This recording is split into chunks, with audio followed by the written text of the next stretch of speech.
He invited his ex to a family picnic just to embarrass her, but when she arrived with 2-year-old triplet boys, jaws dropped and the tables turned instantly. But before we dive into the full story, let me know where you're watching from and what time it is. Now subscribe to the channel, and let's get started. Manhattan, 2011.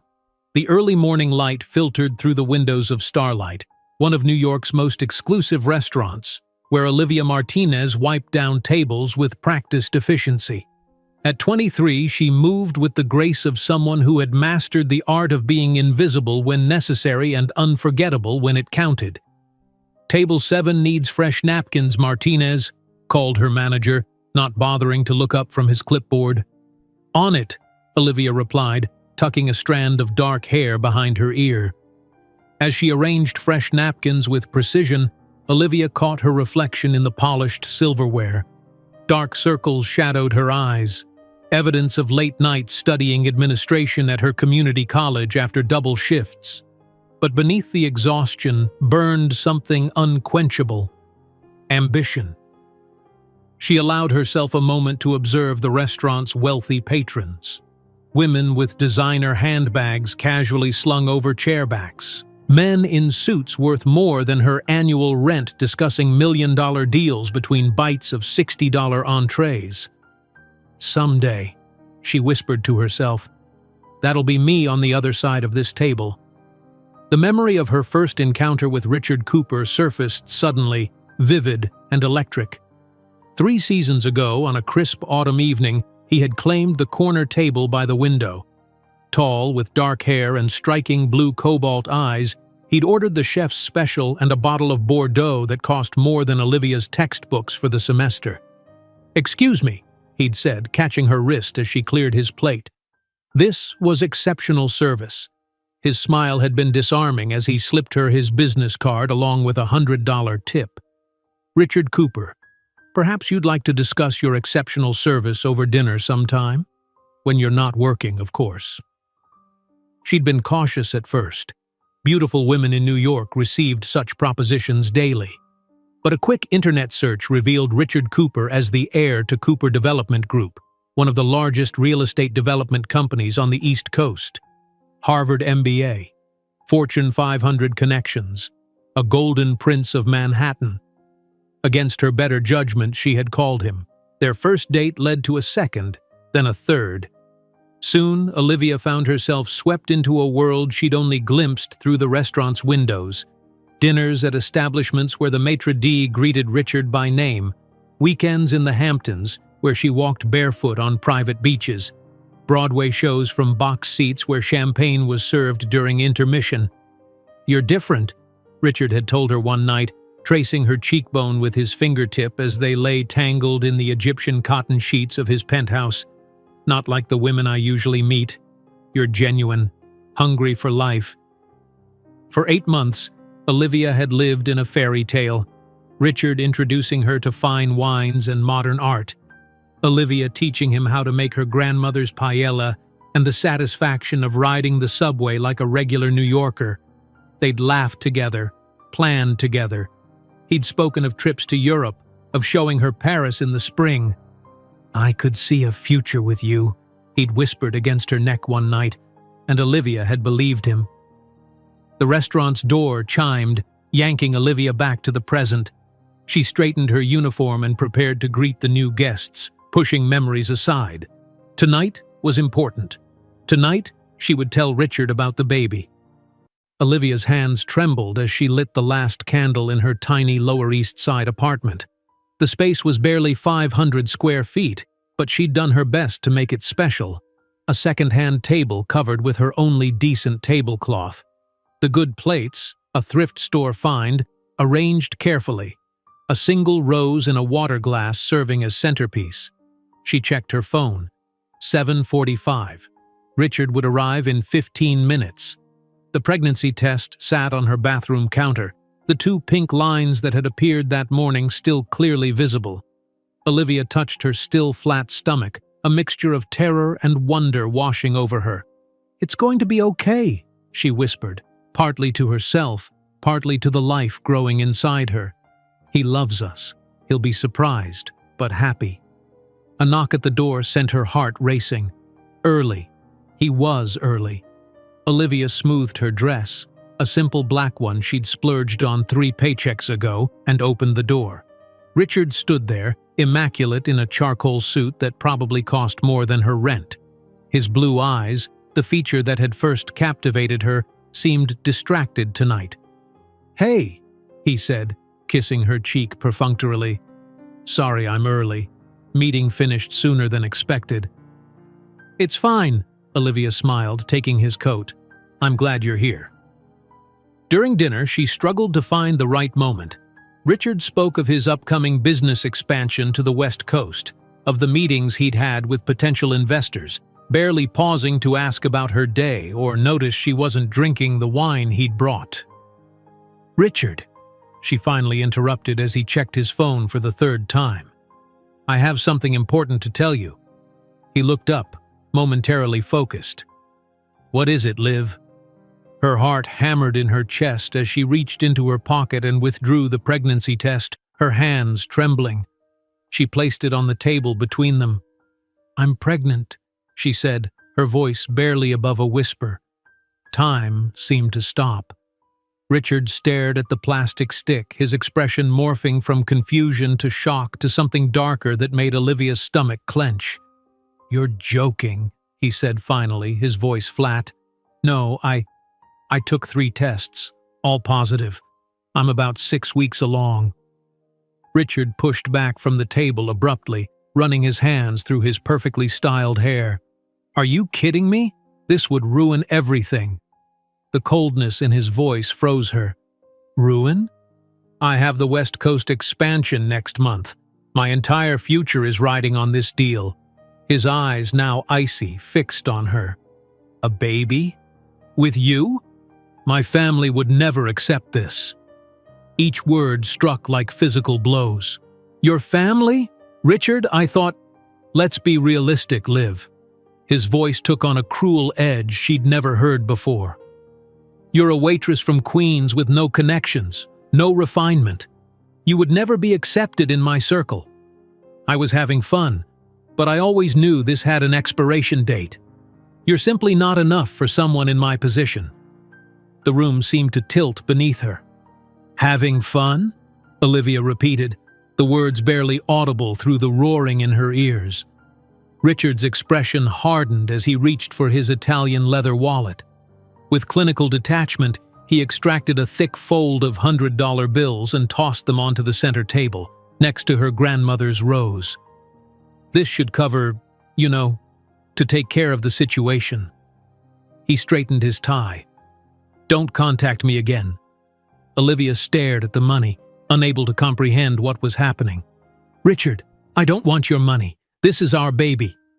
"There is no our anything," he cut her off, already moving toward the door.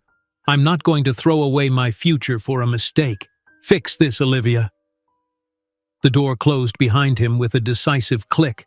For several seconds, Olivia remained frozen at the table, the candlelight flickering across the stack of bills he'd left, as if her pregnancy, their relationship, their supposed love could be quantified in currency and dismissed. Reality crashed in like a tidal wave. 3 months behind on rent, no health insurance, abandoned by the man who said he loved her, and pregnant. Her legs gave way as she stumbled to the bathroom, violent sobs tearing from her throat as she collapsed onto the cold tile floor. Hours seemed to pass as she huddled there, arms wrapped around herself, crying until there were no tears left. Past midnight, Olivia finally pulled herself up using the sink for support. Her reflection in the mirror was unrecognizable. Eyes swollen, mascara streaked down hollow cheeks, lips bloodless. "You're simply not enough for someone in my position." His words echoed in her mind, each syllable a fresh cut. In the harsh bathroom light, with her waitress uniform hanging on the door and textbooks stacked by her bed, she could almost believe him. Almost. Something shifted in her eyes as she stared at her reflection, a spark igniting in the darkness. She splashed cold water on her face, wiped away the smeared makeup, and walked back to the dining room. The money still lay on the table, obscene in its casualness. Olivia stared at it for a long moment before gathering the bills with steady hands. Her phone showed 3 missed calls from the restaurant. She'd missed her evening shift, something she'd never done before. Another problem for tomorrow's list. Tonight, she needed to think. Olivia sank onto her worn sofa, calculator in hand. 3 months of back rent, doctor's visits without insurance, prenatal vitamins, the eventual cost of childbirth, the staggering expenses of raising a child alone in New York City, the numbers blurred before her eyes, impossible mountains to climb on a waitress's tips and student loans already weighing her down. "You're simply not enough," his words again taunting her. "We'll see about that," Olivia whispered to the empty apartment, one hand resting protectively over her stomach. "We will see exactly what I'm capable of, Richard Cooper." Dawn found her still awake, a new resolve hardening within her like steel being forged. She would not be discarded. She would not be erased. Whatever it took, she would find a way to survive, to thrive, without him. As the first light of morning painted her tiny apartment in gold, Olivia Martinez made a silent promise to herself and the life within her. The world had not seen what she could do yet. Richard Cooper had not seen what he had just thrown away, and one day he would regret it with every fiber of his being. While the lights of Manhattan glimmered through the foggy window, Olivia couldn't imagine that 12 years later she would return to the city not as a desperate waitress, but as a billionaire about to purchase the entire building where Richard Cooper maintained his office. The morning light burned Olivia's eyes as she stared at the stack of bills on her kitchen counter. 3 weeks had passed since Richard's departure, and the world had continued its merciless spin. The pregnancy test, once a harbinger of hope, now sat in her drawer like a painful memento. Her phone rang, the restaurant's number flashing on the screen. With trembling fingers, she answered. "Martinez, where are you? Second shift you've missed this week," her manager barked. "I'm sorry, I've been sick. I'll be there in—" "Don't bother. We've hired someone else. Pick up your last check Friday." The line went dead before she could respond. Olivia slumped against the wall, her hand instinctively moving to her still flat stomach. Another door closed. She allowed herself exactly 60 seconds of despair before straightening her shoulders. "We're not giving up," she whispered to her unborn child. "We adjust." Within hours, she had combed through every job listing she could find. By sunset, she had 3 interviews scheduled, none asking questions about potential pregnancies, all desperate enough for workers that they might overlook her condition for a while. The next morning, Olivia stood in the bathroom of a midtown office building, straightening her only blazer, a second-hand purchase that hung loose on her frame. Her reflection showed shadows beneath her eyes, but determination burned in their depths. "I need this job," she told her reflection, smoothing her hair one last time. The interviewer, a bored, middle-aged woman, barely looked up from Olivia's resume. "Experience? 4 years in customer service, proficient in Microsoft Office, currently pursuing a business administration degree." The woman's eyes flickered to Olivia's midsection, still unnoticeable to most, but perhaps a professional eye could detect the subtle changes in her posture, the careful way she sat. "We'll call you," she said dismissively, already reaching for the next resume. The same scene repeated twice more that day. By evening, trudging up the stairs to her apartment, Olivia felt the weight of rejection pressing down on her shoulders. 3 interviews, 3 polite dismissals. Her phone chimed with a text message from her landlord. "Rent overdue. Pay by Friday or eviction proceedings begin." Panic threatened to overwhelm her as she unlocked her door. The tiny apartment, once her haven, now felt like a trap slowly closing around her. 3 months behind on rent, no job, no health insurance, and a baby growing inside her. She allowed herself 5 minutes of tears before wiping her face with resolute hands. Opening her laptop, she began searching again, expanding her criteria, lowering her expectations. By dawn, she had 3 leads, none desirable, all necessary. The office cleaning service hired her on the spot. 6 to 9 a.m., 7 days a week, the supervisor explained, handing her a gray uniform. Bathrooms need special attention. The executives are particular. The sandwich shop offered afternoon shifts. 2 to 6, weekdays, said the owner, eyeing her suspiciously. You're not gonna flake out on me, right? I need reliable. The freelance data entry position required no interview at all, just a typing test she passed with flying colors. Work from home, get paid per completed document, the email confirmation read. Deadlines are non-negotiable. 3 jobs. Barely enough hours in the day to fit them all. Nowhere near enough hours for sleep. On her first morning as an office cleaner, Olivia knelt before a toilet in the executive bathroom, scrubbing furiously as her stomach churned with morning sickness. Sweat beaded on her forehead as she fought the urge to vomit. You're simply not enough, Richard's voice echoed in her mind. She scrubbed harder, her knuckles whitening around the brush. Watch me, she whispered to the phantom voice. By afternoon, donning the sandwich shop's gaudy apron, Olivia forced smiles for customers while her feet throbbed. A businessman in an expensive suit reminiscent of Richard's ordered, then complained about the amount of mayonnaise, demanding she remake it. She complied without comment, though her back screamed in protest. Night found her hunched over her laptop, eyes burning as she transcribed endless documents until 3 in the morning. When she finally collapsed into bed, her alarm would ring again in 2 hours. Days bled into weeks. Olivia moved through life like a machine, cleaning, serving, typing, sleeping in precious, snatched hours. Her bank account slowly climbed from dangerous red to cautious black. The eviction notice was postponed. Small victories. Her body protested the punishing schedule. Dark circles became permanent fixtures under her eyes. Her clothes hung looser everywhere except her gradually expanding midsection. But inside, something hardened, a core of steel forming around her heart. 12 weeks into her pregnancy, Olivia sat alone in a crowded waiting room at a public clinic, the only medical care she could afford. All around her, women with rounded bellies sat with partners who held their hands, mothers who fussed over them, friends who chatted excitedly about baby names. Olivia clutched her purse, fighting the loneliness that threatened to consume her. When her name was called, she followed the nurse down a sterile hallway, her footsteps echoing in the silence. The technician was kind, at least.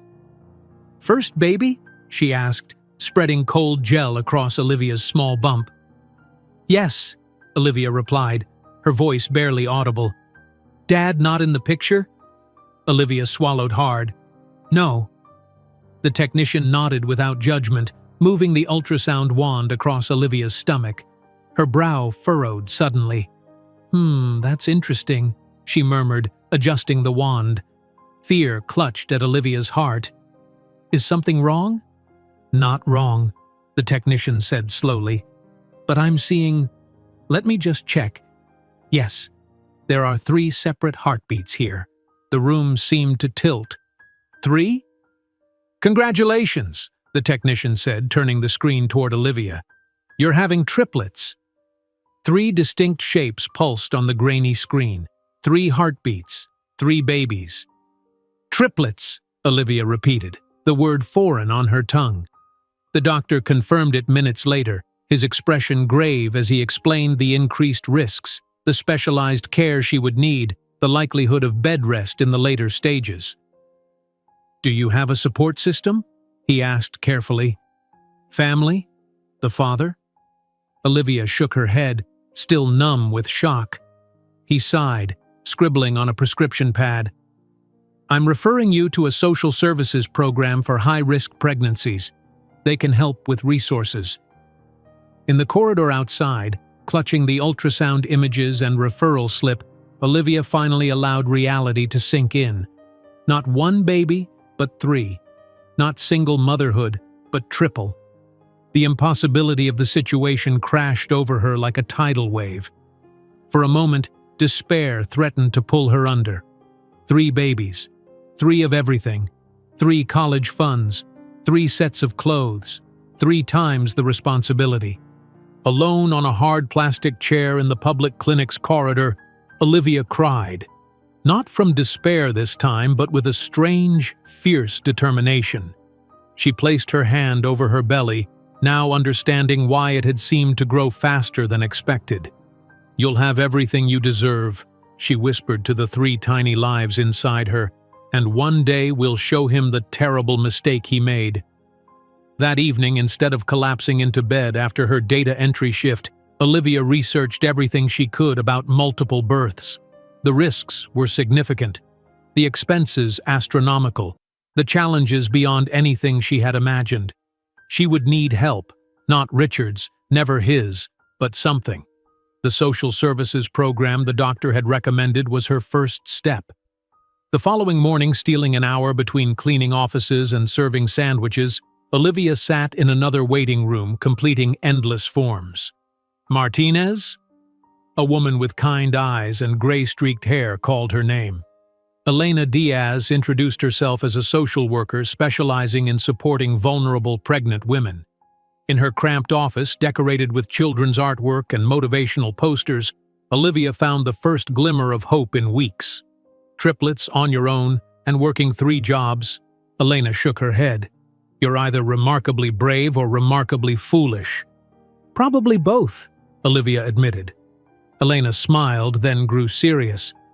"You can't maintain this schedule, especially with a multiple pregnancy. The risks—" "I know the risks," Olivia interrupted, "but I also know the risk of not having a home or food." The social worker nodded, understanding. "There are programs that can help. Medicaid for prenatal care, food assistance, housing subsidies." She paused. "And something else you might be interested in."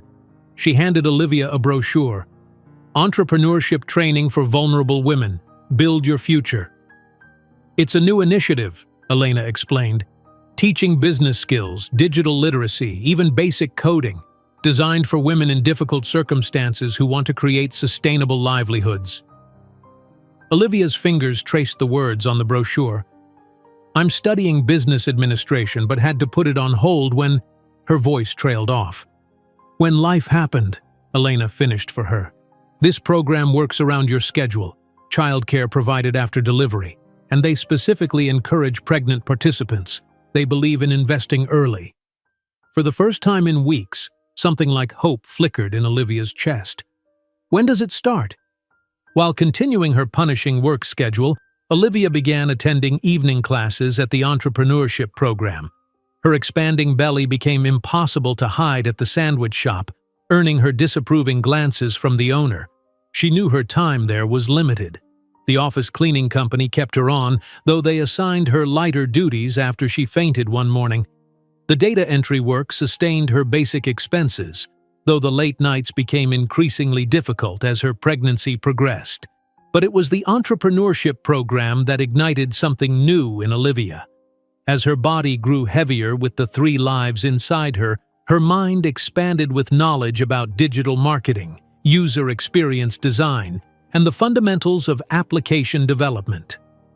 In her 6th month, struggling to find a comfortable position in the hard classroom chair, Olivia had an epiphany while listening to a lecture on identifying market gaps. "The best businesses solve real problems," the instructor said. "What problem do you intimately understand that others might overlook?" Olivia thought of her mornings cleaning offices, of the other women she worked alongside. Immigrants, single mothers, elderly women supplementing meager pensions. All of them paid minimum wage while the agency that employed them charged clients premium rates. All of them vulnerable to exploitation, schedule changes, wage theft. That night, despite exhaustion dragging at her limbs, Olivia sketched out a concept for a simple application that would directly connect domestic workers with potential employers, eliminating predatory agencies. Workers would set their own rates, create profiles highlighting their skills, and build review histories to establish credibility. Using the basic coding skills she was learning, Olivia began building a rudimentary prototype. Her laptop, secondhand and slow, often froze during the process. Her cramped apartment, with bills still piling up despite her multiple jobs, hardly seemed the birthplace of a tech solution. Yet each night, as the triplets kicked and rolled within her, Olivia worked on her project with single-minded focus. When her doctor advised bed rest in her 7th month due to concerns about premature labor, she transformed her bed into a workstation, laptop balanced on her enormous belly. The program's culmination was a small startup fair where participants could present their ideas to local business mentors and small-scale investors. Olivia, now in her 8th month and moving with the graceless determination of a woman carrying 3 babies, rehearsed her pitch endlessly. On the morning of the fair, dressed in the only professional outfit that still fit her, a stretched black dress and borrowed blazer, Olivia stood before the mirror. "You can do this," she told her reflection. "For them." The fair was held in a community center gymnasium. Each participant allocated a small table to display their concept. Olivia's setup was modest, her laptop showing the prototype, simple business cards printed at the library, and a handwritten sign, "Fair work, dignity through direct connection." Most investors passed her table with polite smiles. A heavily pregnant woman didn't project the image of a dedicated entrepreneur who could handle the demands of a startup. But Olivia persisted, explaining her concept to anyone who would listen. As the event neared its end, a woman in her 50s with sharp eyes and a sharper suit approached Olivia's table. She watched the prototype demonstration without comment, then asked pointed questions about scalability, revenue models, and user acquisition strategies. Olivia answered with the confidence of someone who had considered these questions during countless sleepless nights. Finally, the woman handed Olivia her card. "I fund female-led startups that solve real problems," she said. "This has potential. Email me after your delivery. We should talk." That night, as Olivia placed the business card carefully in her wallet, she felt the first strong contraction grip her body. Her hand flew to her enormous belly as reality settled in. The triplets were coming early. Between gasps of pain, she called Elena, who promised to meet her at the hospital. As the taxi raced through nighttime streets, Olivia clutched her laptop bag along with her hastily packed hospital essentials. Even in labor, she couldn't bear to be separated from the fragile beginning of her future. In the hospital room, between monitoring triplets' heartbeats and her own contractions, Olivia made a solemn promise to her unborn children. "Richard Cooper may have abandoned us, but that will be the biggest mistake of his life. One day he'll look at us and realize everything he threw away, and I won't be waiting for apologies." That night in the public hospital, between beeping monitors and hurried nurses, Olivia couldn't imagine that in 12 years her children would grow up in mansions and attend the world's finest schools, while the name Martinez would become synonymous with global technological innovation. The harsh fluorescent lights of the hospital hallway cast a pale glow over Olivia's face as she sat alone in a plastic chair, staring at the ultrasound image in her trembling hands. 3 distinct shapes, 3 tiny hearts beating in unison. Her world had expanded and contracted simultaneously in the space of a single doctor's appointment. "Triplets," she whispered again, the reality of it still washing over her in waves. The enormity of what lay ahead threatened to crush her. 3 times the diapers, 3 times the formula, 3 times the responsibility. All on her shoulders alone. The bustling corridor continued its rhythm around her, nurses hurrying past, other patients moving to and from appointments, a cleaner mopping the linoleum floor. No one noticed the young woman having her private moment of reckoning with destiny. Olivia pressed her palm against her belly, still small, but now making sense in its rapid growth. "We'll figure this out," she promised the 3 lives inside her. Somehow. The bus ride home was a blur, her mind racing with calculations and contingencies. Her current jobs barely covered her expenses for one person. The meager savings she'd managed to accumulate would vanish within weeks once the babies arrived. And the physical reality of carrying triplets meant she wouldn't be able to maintain her punishing work schedule much longer. As the bus jolted through Manhattan traffic, Olivia unfolded the referral slip the doctor had given her. Comprehensive Support Program for At-Risk Pregnancies, the heading read, followed by an address in a community center not far from her apartment. It took every ounce of her pride to walk through those doors the following morning. Olivia Martinez had never asked for help before. From the age of 16, when her grandmother fell ill, she had been the provider, the problem solver, the one who made things work against impossible odds. Asking for assistance felt like admitting defeat. The waiting room was crowded with women in various stages of pregnancy, some with toddlers clinging to their legs. Olivia took a seat, clutching her paperwork, studying the posters about prenatal nutrition and childcare resources that lined the walls. "Martinez?" A warm voice called her name after an interminable wait. Elena Diaz had the kind eyes of someone who had seen it all but hadn't let it harden her heart. Her office was small but welcoming, with plants on the windowsill and children's artwork pinned to a bulletin board. "Triplets," Elena said, reviewing Olivia's file. "That's quite the surprise." "One I can't afford," Olivia admitted, the words tasting bitter. "And the father is—" Elena left the question hanging. "Not in the picture." Olivia's tone made it clear the subject was closed. Elena nodded, respect in her eyes rather than pity. "Tell me about your situation. Work, housing, support system?" Olivia outlined her precarious existence, the 3 jobs, the overdue rent, the abandoned business administration studies, the complete absence of family support. With each detail, she expected judgment, but Elena's expression remained neutral, professional. "You're working too hard for someone carrying triplets," Elena said finally. "Your doctor will put you on bed rest soon. And then what?" The question hung in the air, the one Olivia had been avoiding. "Then what?" "I'll figure something out," she said, her default response to impossible situations. Elena leaned forward. "You don't have to figure it out alone. That's why we're here."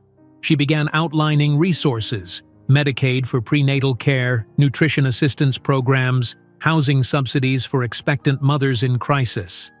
As Elena spoke, Olivia felt the weight on her shoulders shifting, not disappearing but becoming marginally more manageable. When Elena mentioned a special program for women in her situation, Olivia's attention sharpened. "It's called Pathways to Independence," Elena explained, handing her a colorful brochure. "A new initiative for vulnerable women, teaching entrepreneurship skills, digital literacy, even basic coding. The idea is to create sustainable livelihoods that can accommodate the demands of single parenthood." Olivia examined the brochure, something stirring in her chest. Before Richard, before the pregnancy, she had dreamed of launching her own business someday. Her community college courses in administration had been the first step toward that distant goal. "They specifically welcome pregnant participants," Elena continued. "There's childcare provided after delivery, and the schedule is flexible. They believe in investing early." For the first time in weeks, a flicker of hope kindled in Olivia's chest. "When does it start?" 2 days later, Olivia entered a converted warehouse space in a gentrifying corner of Brooklyn. The room was filled with women of diverse ages and backgrounds, all united by a common thread of determination in the face of challenging circumstances. The program director, a former corporate executive who had redirected her career towards social impact, welcomed the group. "Every woman here has a story," she said. "Every woman here has faced obstacles. What matters now is what you build with the tools we'll provide." The curriculum was intensive: business fundamentals, digital marketing, user experience design, and introduction to coding. Despite her exhaustion from maintaining her jobs and managing her increasingly difficult pregnancy, Olivia absorbed everything like parched earth soaking up rain.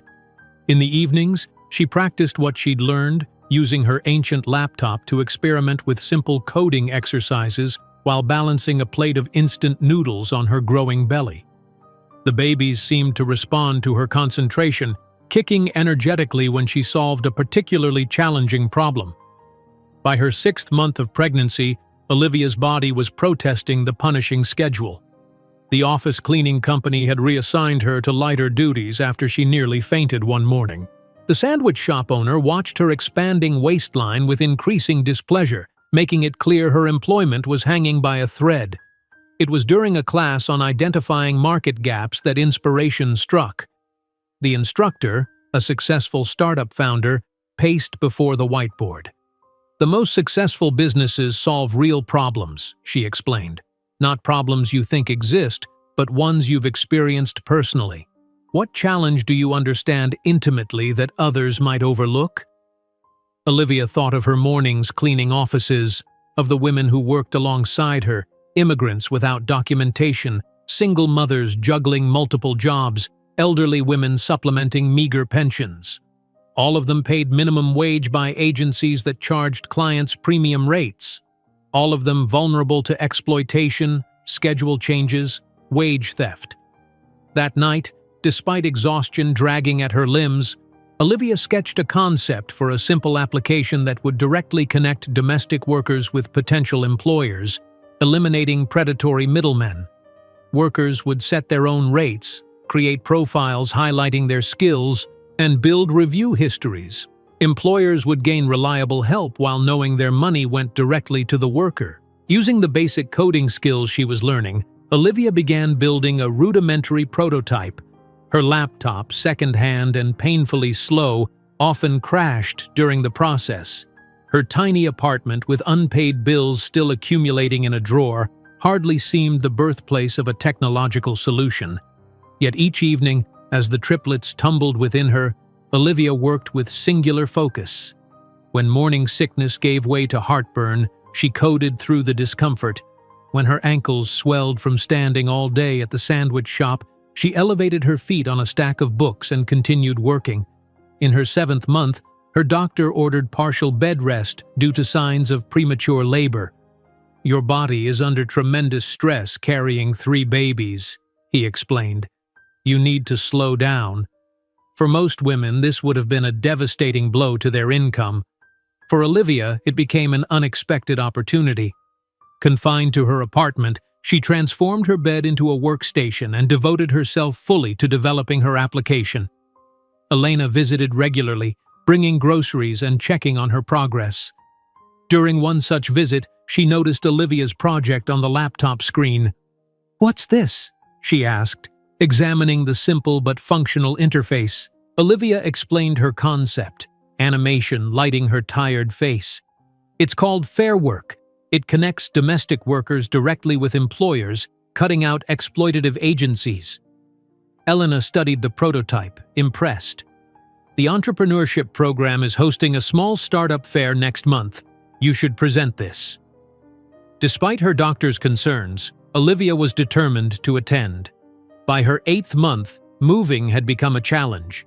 Her body, supporting 3 growing babies, protested every step. But on the morning of the fair, she donned the only professional outfit that still fit, a stretched black dress and a borrowed blazer, and made her way to the community center. The fair was modest. 20 participants with tables set up in a gymnasium, a handful of local business mentors and small-scale investors circulating among them. Olivia's display was the simplest. Her laptop showing the prototype, business cards printed at the library, and a hand-lettered sign, "Fair Work. Dignity through direct connection." Most investors passed her table with polite smiles that didn't reach their eyes. A heavily pregnant woman didn't project the image of a committed entrepreneur who could handle the demands of a startup. But Olivia persisted, explaining her concept to anyone who would listen. As the event neared its end, a woman in her 50s with calculating eyes and an impeccable suit approached. She watched the prototype demonstration without comment, then asked incisive questions about scalability, revenue models, and user acquisition strategies. Olivia answered with the confidence of someone who had rehearsed these responses during countless sleepless nights.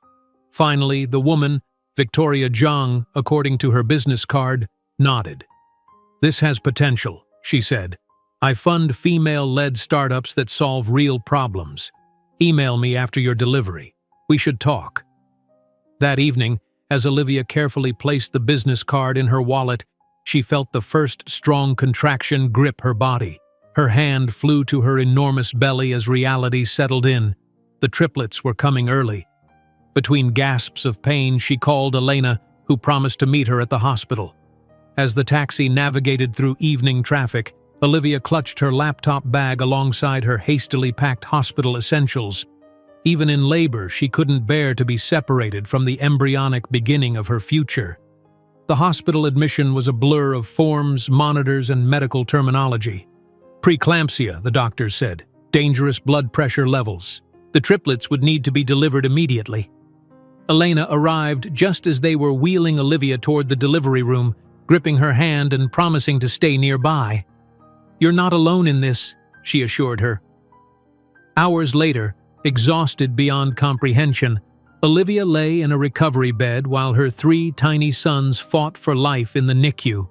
Mason, Lucas, and Ethan, names she had chosen months ago, each weighed less than 4 pounds, their translucent skin showing delicate blue veins, their miniature fists no bigger than her thumb. In the quiet of her hospital room, with monitors beeping and nurses moving efficiently around her, Olivia made a solemn promise to her sons. "Richard Cooper may have abandoned us, but that will be the biggest mistake of his life. One day, he'll look at us and realize everything he threw away, and I won't be waiting for apologies." That night in the public hospital, between beeping monitors and hurried nurses, Olivia couldn't imagine that in 12 years her children would grow up in mansions and attend the world's finest schools, while the name Martinez would become synonymous with global technological innovation. The rhythmic beeping of monitors echoed through the NICU as Olivia gazed at her 3 tiny sons, each in their separate incubators. Mason, Lucas, and Ethan, so fragile, their translucent skin revealing blue veins beneath, their tiny chests rising and falling with each precious breath. Born at 30 weeks, each weighing less than 4 pounds, they were fighters from their first moments in the world. "They're stable," the neonatal specialist explained, her voice gentle, "but they'll need to stay here for a while, probably until close to their original due date." Olivia nodded, pressing her palm against the incubator's clear wall as close as she could get to touching Mason, the firstborn. "I understand." 6 weeks. 6 weeks of her babies growing in glass boxes instead of her arms. 6 weeks of hospital corridors instead of a nursery. The reality settled heavily on her shoulders, yet another challenge in what had become a life defined by them. "You should rest," the nurse suggested, noting Olivia's pallor. "They're in good hands." But rest wasn't in Olivia's vocabulary anymore. The following morning, despite her body's protests from the emergency C-section, she established her new routine. Mornings at the NICU, learning to feed her sons through tubes, to change diapers barely larger than her palm, to read their monitors and alert nurses to the slightest change. Afternoons in her hospital bed, laptop balanced precariously, working on her Fair Work app while making calls to sort out her apartment situation. "You know most new mothers take maternity leave," Elena commented during one of her visits, watching Olivia code with one hand while holding a printout of hospital bills in the other. "Most new mothers have partners, savings, or families," Olivia replied without looking up. "I have 3 premature babies and an eviction notice." Elena's expression softened. "I've arranged for emergency housing assistance. It should cover your rent until you're back on your feet." Olivia's fingers paused over the keyboard, unexpected emotion tightening her throat. "Thank you," she managed, the words inadequate for the lifeline Elena had thrown her. 2 weeks into her new motherhood, Victoria Zhang, the investor from the startup fair, visited the NICU. She stood beside Olivia, observing the triplets with clinical interest. "They're fighters," Victoria noted, watching Ethan grasp the finger Olivia had inserted through the incubator's port. "Like their mother." "How did you find me?" Olivia asked, surprised by the unexpected visit. "I make it my business to know promising investments," Victoria replied, "even when they're temporarily in hospitals rather than boardrooms." She glanced at Olivia's laptop, open to the Fair Work code. "You're still working on it." It wasn't a question, but Olivia nodded anyway. "I don't have the luxury of waiting." Something like respect flickered in Victoria's eyes. Most people would be overwhelmed by just the triplets. "I'm not most people." Victoria smiled slightly. Clearly. She handed Olivia a business card. "My offer stands. When you're ready to discuss funding, call me." The day the triplets came home, 8 weeks after their birth, each having finally reached 5 pounds, was both triumphant and terrifying. Olivia's tiny apartment, once merely cramped, now seemed impossibly small with the addition of 3 infants. She had transformed her living room into a nursery, 3 second-hand cribs arranged against the wall, a changing table repurposed from an old desk, and her own bed pushed into a corner to make space. That first night alone with them was a lesson in orchestrated chaos. Mason cried, triggering Lucas, who woke Ethan. Feeding one meant listening to the other's wail. Changing diapers became an assembly line operation. Sleep came in 20-minute increments, snatched between feedings and crying jags. By morning, Olivia sat cross-legged on the floor between the cribs, all 3 babies finally sleeping, tears of exhaustion streaming down her face. The magnitude of what lay ahead threatened to crush her. Years of this relentless cycle, alone, while somehow building a business, supporting her family, becoming something more than what Richard had dismissed.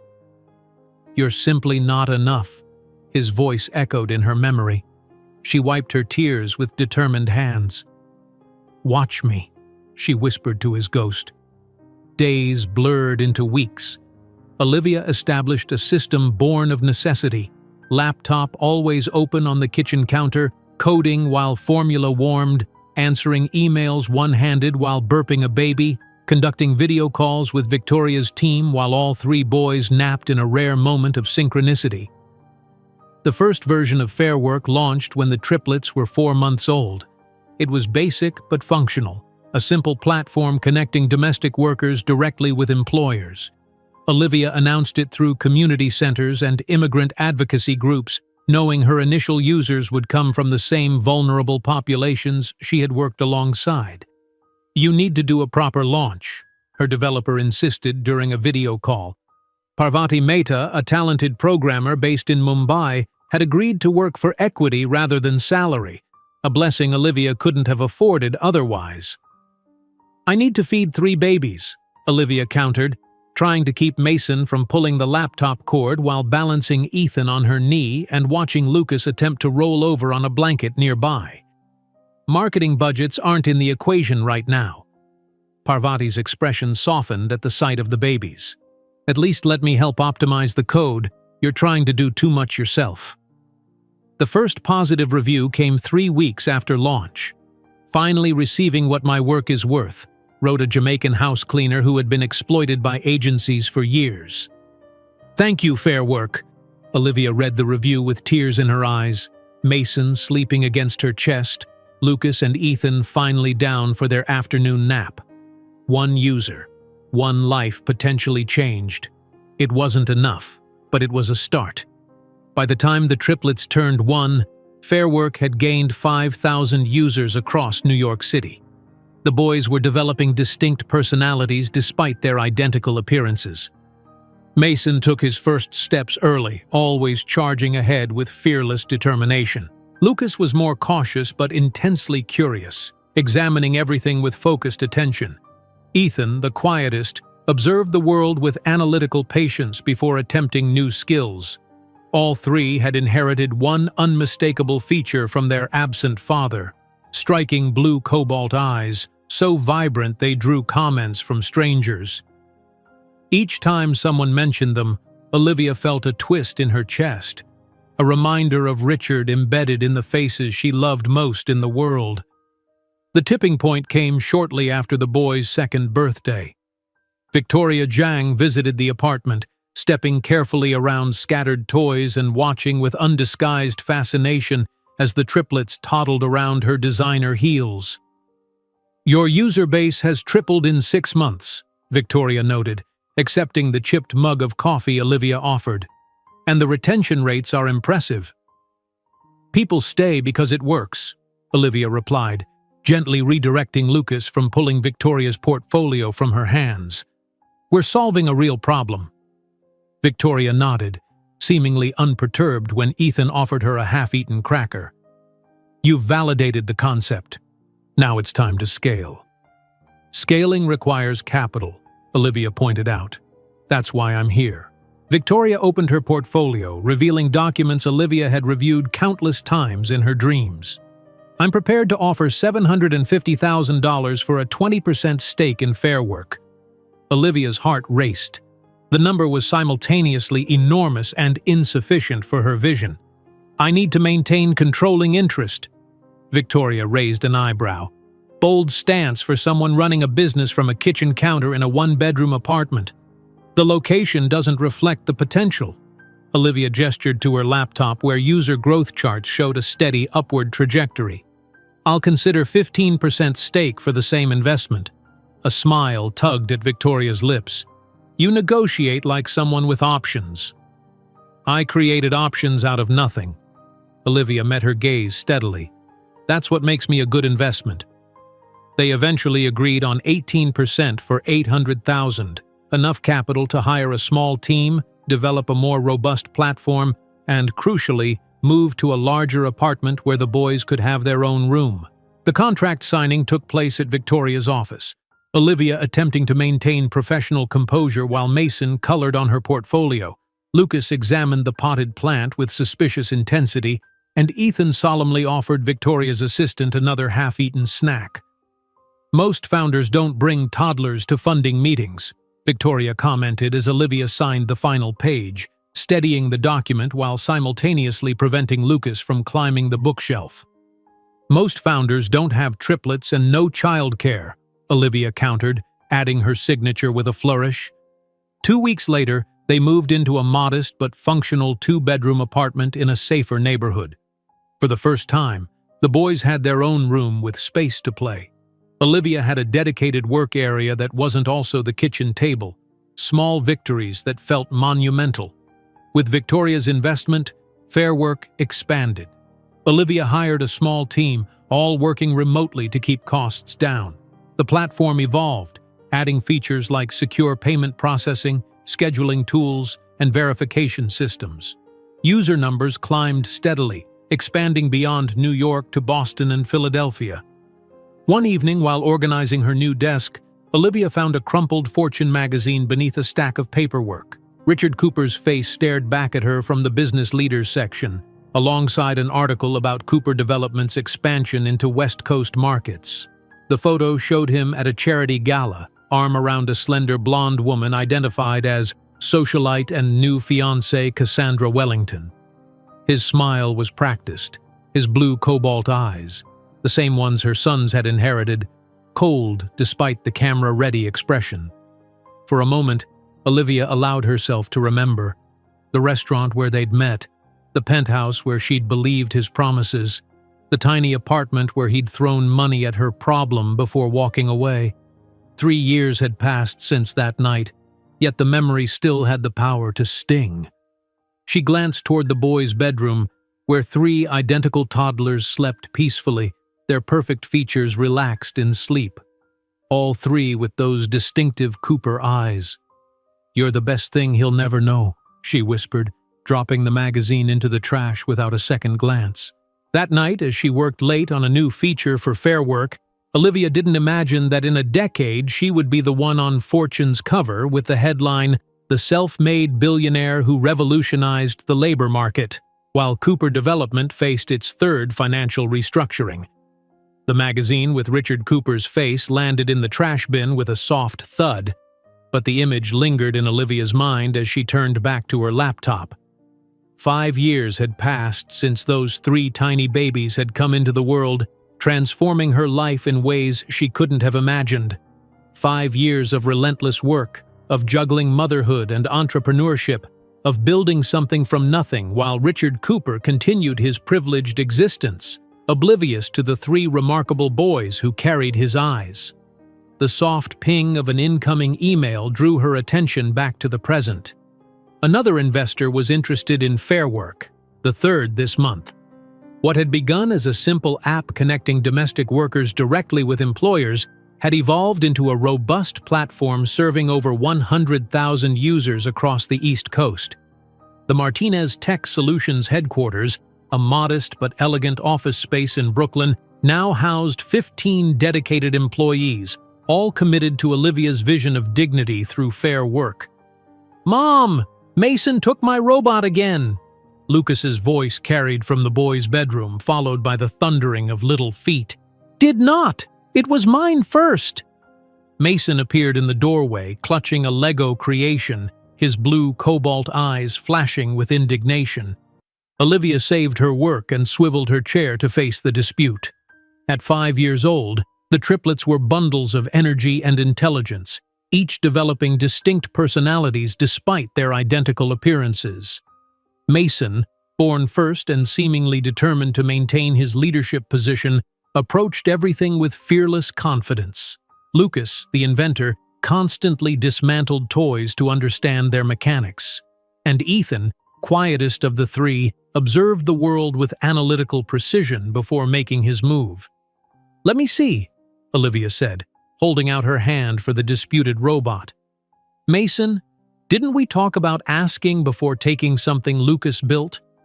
Mason's expression shifted from defiance to grudging acceptance. "But I helped build the legs." "Then it's a collaboration," Olivia suggested, "which means you both need to agree on how it's used." Lucas appeared beside his brother, identical down to the small freckle below their right ears. "We could take turns, but he has to be careful with the moving parts." The diplomatic solution reached. The boys returned to their play, crisis averted, for now. These small negotiations filled Olivia's days, interspersed between investor meetings, product development sessions, and the 1,000 other tasks of growing a business. Her phone buzzed with a calendar alert. First day of kindergarten orientation in 30 minutes. With practiced efficiency, Olivia closed her laptop and called out, "Boys, time to get ready for school." The tiny apartment they'd moved into after Victoria's initial investment had been replaced 2 years ago with a spacious 3-bedroom in a good school district, one of the first tangible signs that Fair Work was succeeding. While not luxurious, it provided each boy his own space and Olivia a proper home office. The walls were adorned with their artwork, family photos, and Olivia's framed acceptance letter to the business administration program she'd eventually completed online. In the kitchen, Olivia prepared 3 identical lunchboxes while the boys changed into their carefully laid-out clothes. Matching navy blue polo shirts and khaki shorts, the uniform for Riverside Academy, a well-regarded public school with an advanced curriculum. "Mom, will our teacher know which one is which?" Ethan asked as she adjusted his collar, his serious expression so endearing it made her heart ache. "I've attached name tags to your shirts for the first week," Olivia assured him, "and you'll help her learn, won't you?" The school's brick facade gleamed in the morning sun as they approached, joining the stream of other families. Olivia knelt before her sons, straightening collars and smoothing hair with hands that trembled slightly despite her calm expression. "You're going to have an amazing day," she told them, capturing this milestone with her phone. 3 identical boys with matching backpacks, their cobalt eyes bright with excitement and apprehension. "Will you be okay without us?" Mason asked, always protective of his mother despite his young age. Olivia laughed, touched by his concern. "I'll be just fine. I have meetings all day and I'll pick you up at 3 o'clock sharp." As she watched them walk into the building, hands linked together for courage, Olivia felt the familiar mixture of pride and melancholy that defined so many parenting moments. They were growing up so fast, becoming their own people, stepping into a world that would eventually reveal its complexities to them. The orientation for parents proceeded smoothly until the teacher's innocent question pierced Olivia's composure. "The boy's father couldn't join us today?" Ms. Patterson asked, reviewing her clipboard. "We encourage both parents to be involved in orientation when possible." "It's just me," Olivia replied with practiced neutrality. "Their father isn't involved." The teacher nodded without judgment, but the familiar ache returned as Olivia glanced around at the many two-parent families in the classroom.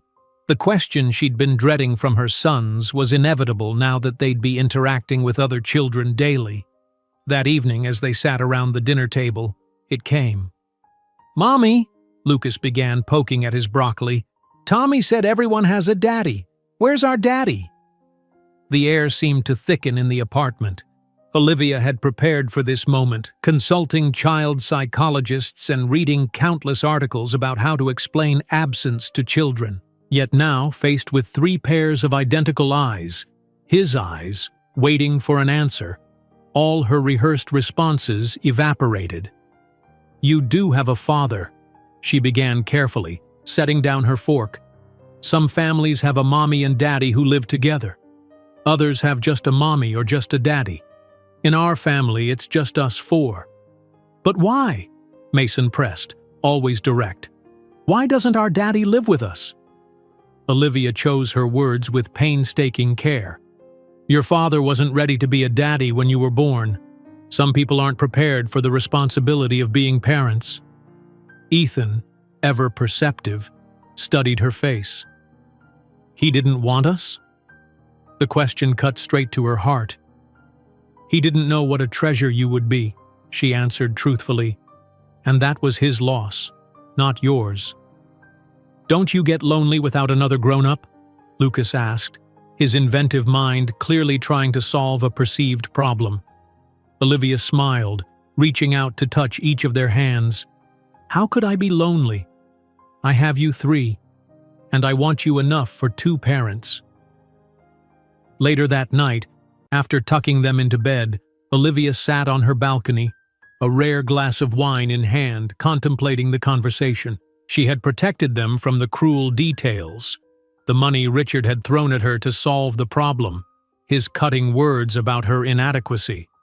They were too young for that truth, perhaps would always be too young for the full harshness of it. The following week brought a pivotal moment for Martinez Tech Solutions. A major technology conglomerate had expressed interest in acquiring Fairwork, attracted by its growing user base and positive social impact metrics. The offer, $30 million, was substantial enough to turn heads at the board meeting. "This is a generous valuation for a company at your stage," remarked the conglomerate's representative, a polished executive who spoke with the confidence of someone accustomed to getting his way. "Especially considering your unique circumstances." "My circumstances?" Olivia inquired, her voice deceptively mild. "Family obligations," he clarified, glancing at the framed photo of the triplets on her desk. "Our offer acknowledges the limitations such responsibilities place on a founder." The room fell silent. Victoria Jiang, now a trusted advisor and board member, watched Olivia carefully. Olivia rose from her chair, her posture impeccable, her expression unreadable. "My family is not a limitation, sir. It's my motivation. And it's precisely why I must decline your inadequate offer." The executive blinked, clearly unaccustomed to rejection. "Perhaps you misunderstand the opportunity." "I understand perfectly," Olivia interrupted. "You're undervaluing Fairwork because you believe a single mother of 3 will jump at any exit opportunity. You've mistaken my circumstance for desperation."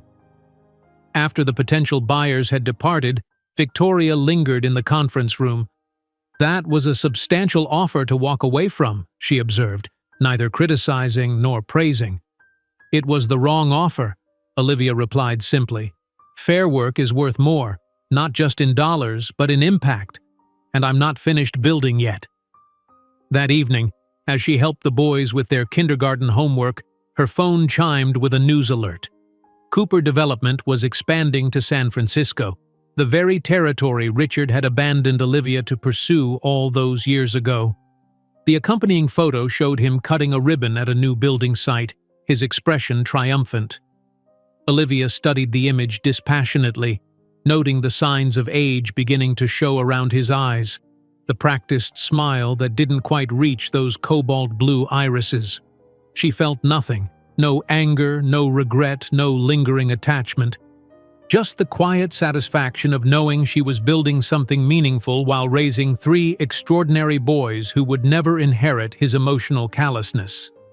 6 months later, Olivia stood in the center of a much larger office space, overseeing the installation of the Martinez Tech logo on the wall. The company had expanded, securing a substantial round of funding that allowed them to develop new products beyond the original Fair Work platform. Their user base had crossed the 500,000 mark, and industry publications were beginning to take notice of the bootstrapped startup with heart. "We're officially valued at $100 million, darling," Victoria announced, champagne flute in hand at the office-warming celebration. "You're rich. Not wealthy yet, but properly rich." Olivia smiled, watching her sons charm the staff with their precocious questions about coding and user interfaces. They attended coding camps on weekends now, their natural aptitude for technology already evident. Mason had organized his classmates to build a rudimentary website for their school science fair. Lucas had dismantled and reassembled Olivia's old laptop to make it faster. Ethan had already memorized complex mathematical formulas well beyond his grade level. "I'm looking at houses," Olivia confided to Victoria. "Something with a yard for the boys to play in." The house she eventually chose was spacious without being ostentatious. 5 bedrooms, a modern kitchen, a backyard with mature trees, and most importantly, excellent internet connectivity for her work-from-home days. Moving day brought tears to her eyes as she watched the boys explore every corner of their new home, claiming spaces and imagining possibilities. That evening, after the movers had left and the boys were finally asleep in their new rooms, Olivia hung the last and most significant item, her community college diploma. The business administration degree she'd eventually completed online, the educational journey Richard had interrupted, now held a place of honor in her home office. As she stepped back to admire it, her phone pinged with an email notification. Martinez Tech had been approved for expansion into the San Francisco market, the very territory Richard Cooper had once claimed as his destiny. While signing the documents for the new house, Olivia didn't know that the Martinez Tech headquarters in San Francisco would be built directly across from the building where Richard Cooper maintained his West Coast office, a daily reminder to him of what could have been his. The San Francisco skyline glittered in the late afternoon sun as Olivia Martinez stood at the floor-to-ceiling windows of her newly established headquarters. 3 years had passed since she'd purchased that first family home, and in that time, Martinez Tech Solutions had transformed from a promising startup into a technological force to be reckoned with. The gleaming modern building with its sweeping views of the bay perfectly embodied this evolution. Glass and steel, elegant yet unpretentious, with the name Martinez displayed in sleek lettering across the facade. Behind her, the executive boardroom hummed with anticipation as her leadership team arranged materials for the quarterly meeting. Olivia smoothed the lapel of her tailored Armani suit, a far cry from the second-hand clothes she'd once worn to clean office bathrooms before dawn, and turned to face the table. "Let's begin," she announced, taking her seat at the head of the polished conference table. "Q3 results have exceeded projections by 17%. The meeting progressed with the efficiency that had become Olivia's trademark. The Fair Work platform now served over 2 million users nationwide, while their newer products, secure payment processing systems for independent contractors and automated scheduling software, were rapidly gaining market share. The company valuation had reached $1.5 billion, putting Martinez Tech firmly in unicorn territory. "We've identified 3 potential acquisition targets," her CFO explained, distributing detailed reports. "Each would strengthen our position in different market segments." Olivia nodded, reviewing the financials with practiced precision. At 35, she had developed the confident presence of someone accustomed to making multi-million-dollar decisions. Her dark hair, once pulled back in a practical ponytail during her waitressing days, now fell in sleek waves around her shoulders, framing features that had transformed from pretty to striking with maturity and success. A commotion outside the boardroom interrupted the presentation. The door burst open, revealing 3 identical 8-year-old boys in the crisp uniforms of Bayview Academy, their backpacks slung over narrow shoulders. "Mom, Mrs. Chen let us out early because of the science fair setup," Mason announced, his cobalt blue eyes, identical to his brother's and so hauntingly reminiscent of their absent fathers, shining with excitement. Olivia's expression softened immediately. "Gentlemen, we've discussed boardroom protocol," she said, her tone gently reproving but warm. "Sorry," they chorused, not looking particularly contrite. Her team members smiled, accustomed to these occasional interruptions. The triplets were familiar fixtures at Martinez Tech, spending afternoons in the designated children's area when school ended before Olivia's workday. "We'll finish this at 4, Olivia told her team, closing her portfolio. "Take 30 minutes to review the acquisition targets in detail." As the executives filed out, offering fist bumps to the boys, Olivia approached her sons. "How was school today?" "I organized our team for the robotics project," Mason said, straightening to his full height with unconscious authority. Even at 8, he demonstrated the natural leadership qualities that had his teachers predicting a future CEO. Lucas rummaged through his backpack, producing a tablet. "Look what I made in coding class," he said, displaying a simple game application. "The teacher said I should enter it in the tech showcase." "I won the math competition," Ethan added quietly, offering a certificate with his name emblazoned across the top. The problems were 9th grade level. Olivia felt the familiar surge of pride mixed with wistfulness. Her sons were extraordinary, intelligent, confident, and kind, despite their privileged upbringing. She had worked relentlessly to ensure they never felt the absence of a father, surrounding them with positive male role models. Her CTO who taught them coding on weekends, her longtime attorney who coached Mason's debate team, her entrepreneurship professor from business school who mentored all 3 during summer programs. "I'm proud of all of you," she said, embracing each boy in turn. "Let's get you settled in the play area before my next meeting." As they walked through the open concept office, Olivia noticed the admiring glances her sons attracted. It wasn't just their identical good looks or their evident intelligence, it was the confidence with which they carried themselves, the respectful way they greeted employees, the absence of the entitled behavior that often plagued children of wealth. The Martinez Tech children's area was no ordinary corporate daycare. Equipped with advanced computers, 3D printers, and engineering toys, it reflected Olivia's belief that her sons should understand and participate in her world rather than be segregated from it. Through the glass walls, she could see them immediately immersing themselves, Mason organizing game pieces, Lucas examining the innards of a disassembled laptop, Ethan calculating trajectories for a marble run. Her assistant approached as Olivia returned to her office. "Ms. Zhang is on line 1 regarding the West Coast expansion, and the quarterly reports are ready for your review." Olivia nodded, settling behind her desk with its panoramic view of San Francisco Bay. Victoria Zhang had remained a trusted advisor even as Martinez Tech had outgrown its need for her investment firm's capital. Their relationship had evolved from investor-founder to genuine friendship, with Victoria serving as both mentor and occasional confidant. "Victoria," she greeted, pressing the speaker button. "How's London?" "Rainy, as expected," came the crisp reply. "I've reviewed the expansion plans. The new development in the financial district is perfect positioning, directly across from Cooper Development's headquarters, I notice." Olivia kept her expression neutral, though no one was there to see it. "Is it? I hadn't realized." Victoria's knowing chuckle filtered through the speaker. "Of course not. Pure coincidence that your new flagship building will tower over the struggling Cooper offices." The truth was more complex than Olivia would admit. She hadn't consciously chosen the location to antagonize Richard Cooper.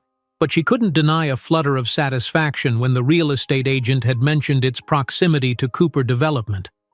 According to Business News, the once mighty company had weathered several financial storms in recent years, with rumors of over-leveraged properties and failed international ventures.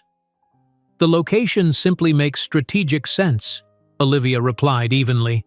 "The acquisition team is reviewing the final contract now." After finishing the call, Olivia found herself drawn back to the window, gazing at the city that had become her company's new home. 3 years ago, relocating Martinez Tech's headquarters from New York to San Francisco had been a calculated business decision. The Silicon Valley ecosystem offered unparalleled access to talent, technology, and venture capital. For the triplets, it meant opportunities at the nation's most progressive schools. Her phone chimed with a news alert. Cooper Development seeks partners for financial restructuring. The accompanying photograph showed Richard Cooper, now 40 years old with hints of silver at his temples, looking considerably less confident than in previous press images. The article detailed a series of failed investments in Asian markets and mounting debt that had eroded the company's once solid foundation. Olivia felt no satisfaction at his troubles. The wound he'd inflicted had scarred over long ago, leaving not pain but wisdom in its wake. Her success had never been about proving him wrong. It had been about proving herself right. Later that afternoon, as Olivia observed a product demonstration with her development team, her CFO appeared at the doorway, gesturing for a private word. "We've received an unusual inquiry," he explained once they were alone in her office. "Cooper Development is seeking minority investors for a capital infusion. They've approached several firms, including some who have invested with us." Olivia raised an eyebrow, surprised by the coincidence. "And this concerns us because?" "Victoria suggested we might consider it ourselves. Their real estate portfolio would complement our expansion plans despite their current difficulties. It's a potential bargain investment." For a moment, Olivia considered the poetic justice of acquiring a stake in Richard's struggling company, the ultimate reversal of fortune. The scared waitress he had once dismissed as not enough, now in position to become his company's financial savior. She shook her head, dismissing the thought. "Decline the opportunity. Their management has demonstrated poor judgment and their debt structure is concerning. We're not in the business of salvaging failing enterprises." As her CFO left with the signed rejection, Olivia turned to the framed photograph on her desk, herself and the triplets during their recent Hawaiian vacation, all four sun-bronzed and beaming, the boys proudly displaying their surfboards. The image captured everything she valued: her son's happiness, their unity as a family, the life they had built without Richard Cooper's participation. That evening, as Olivia drove the boys home in her Tesla, Mason asked the question that periodically surfaced as they grew older and more aware of their unique family structure. "Mom, do you think our father ever wonders about us?" Olivia glanced in the rearview mirror at her son's thoughtful expression. Over the years, she had gradually shared age-appropriate truths about their father, that he was a businessman from a wealthy family, that he hadn't felt ready for fatherhood, that his absence reflected his limitations, not theirs. "I don't know, sweetheart," she answered honestly. "But if he does, I hope he realizes what remarkable young men you're becoming." Their home, a modernist structure overlooking the Pacific, welcomed them with automated lights and the aroma of dinner prepared by their part-time chef. As the boys scattered to change clothes and begin homework, Olivia found a letter from Bayview Academy waiting on her desk. The school's headmaster had written personally to inform her that all 3 boys had tested exceptionally high on standardized assessments, recommending them for the Academy's prestigious program for gifted students. The letter detailed each boy's particular strengths: Mason's leadership and strategic thinking, Lucas's creative problem-solving, and Ethan's extraordinary analytical abilities. Pride swelled in Olivia's chest as she signed the acceptance forms. Everything she had sacrificed, sleep, relationships, simple pleasures, had been worth it to provide her sons with opportunities to develop their exceptional potential. Later, reviewing acquisition proposals in her home office, Olivia paused at the folder containing the Cooper development information.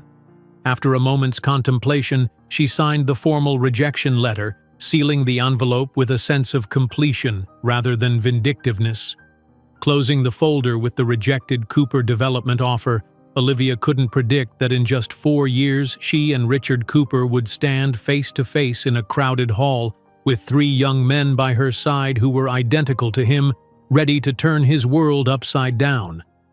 The morning light filtered through the floor-to-ceiling windows of Olivia Martinez's office as she signed the final document rejecting the Cooper development investment opportunity. 4 years had passed since that day, and Martinez Tech Solutions had evolved from a unicorn startup into a global technology powerhouse.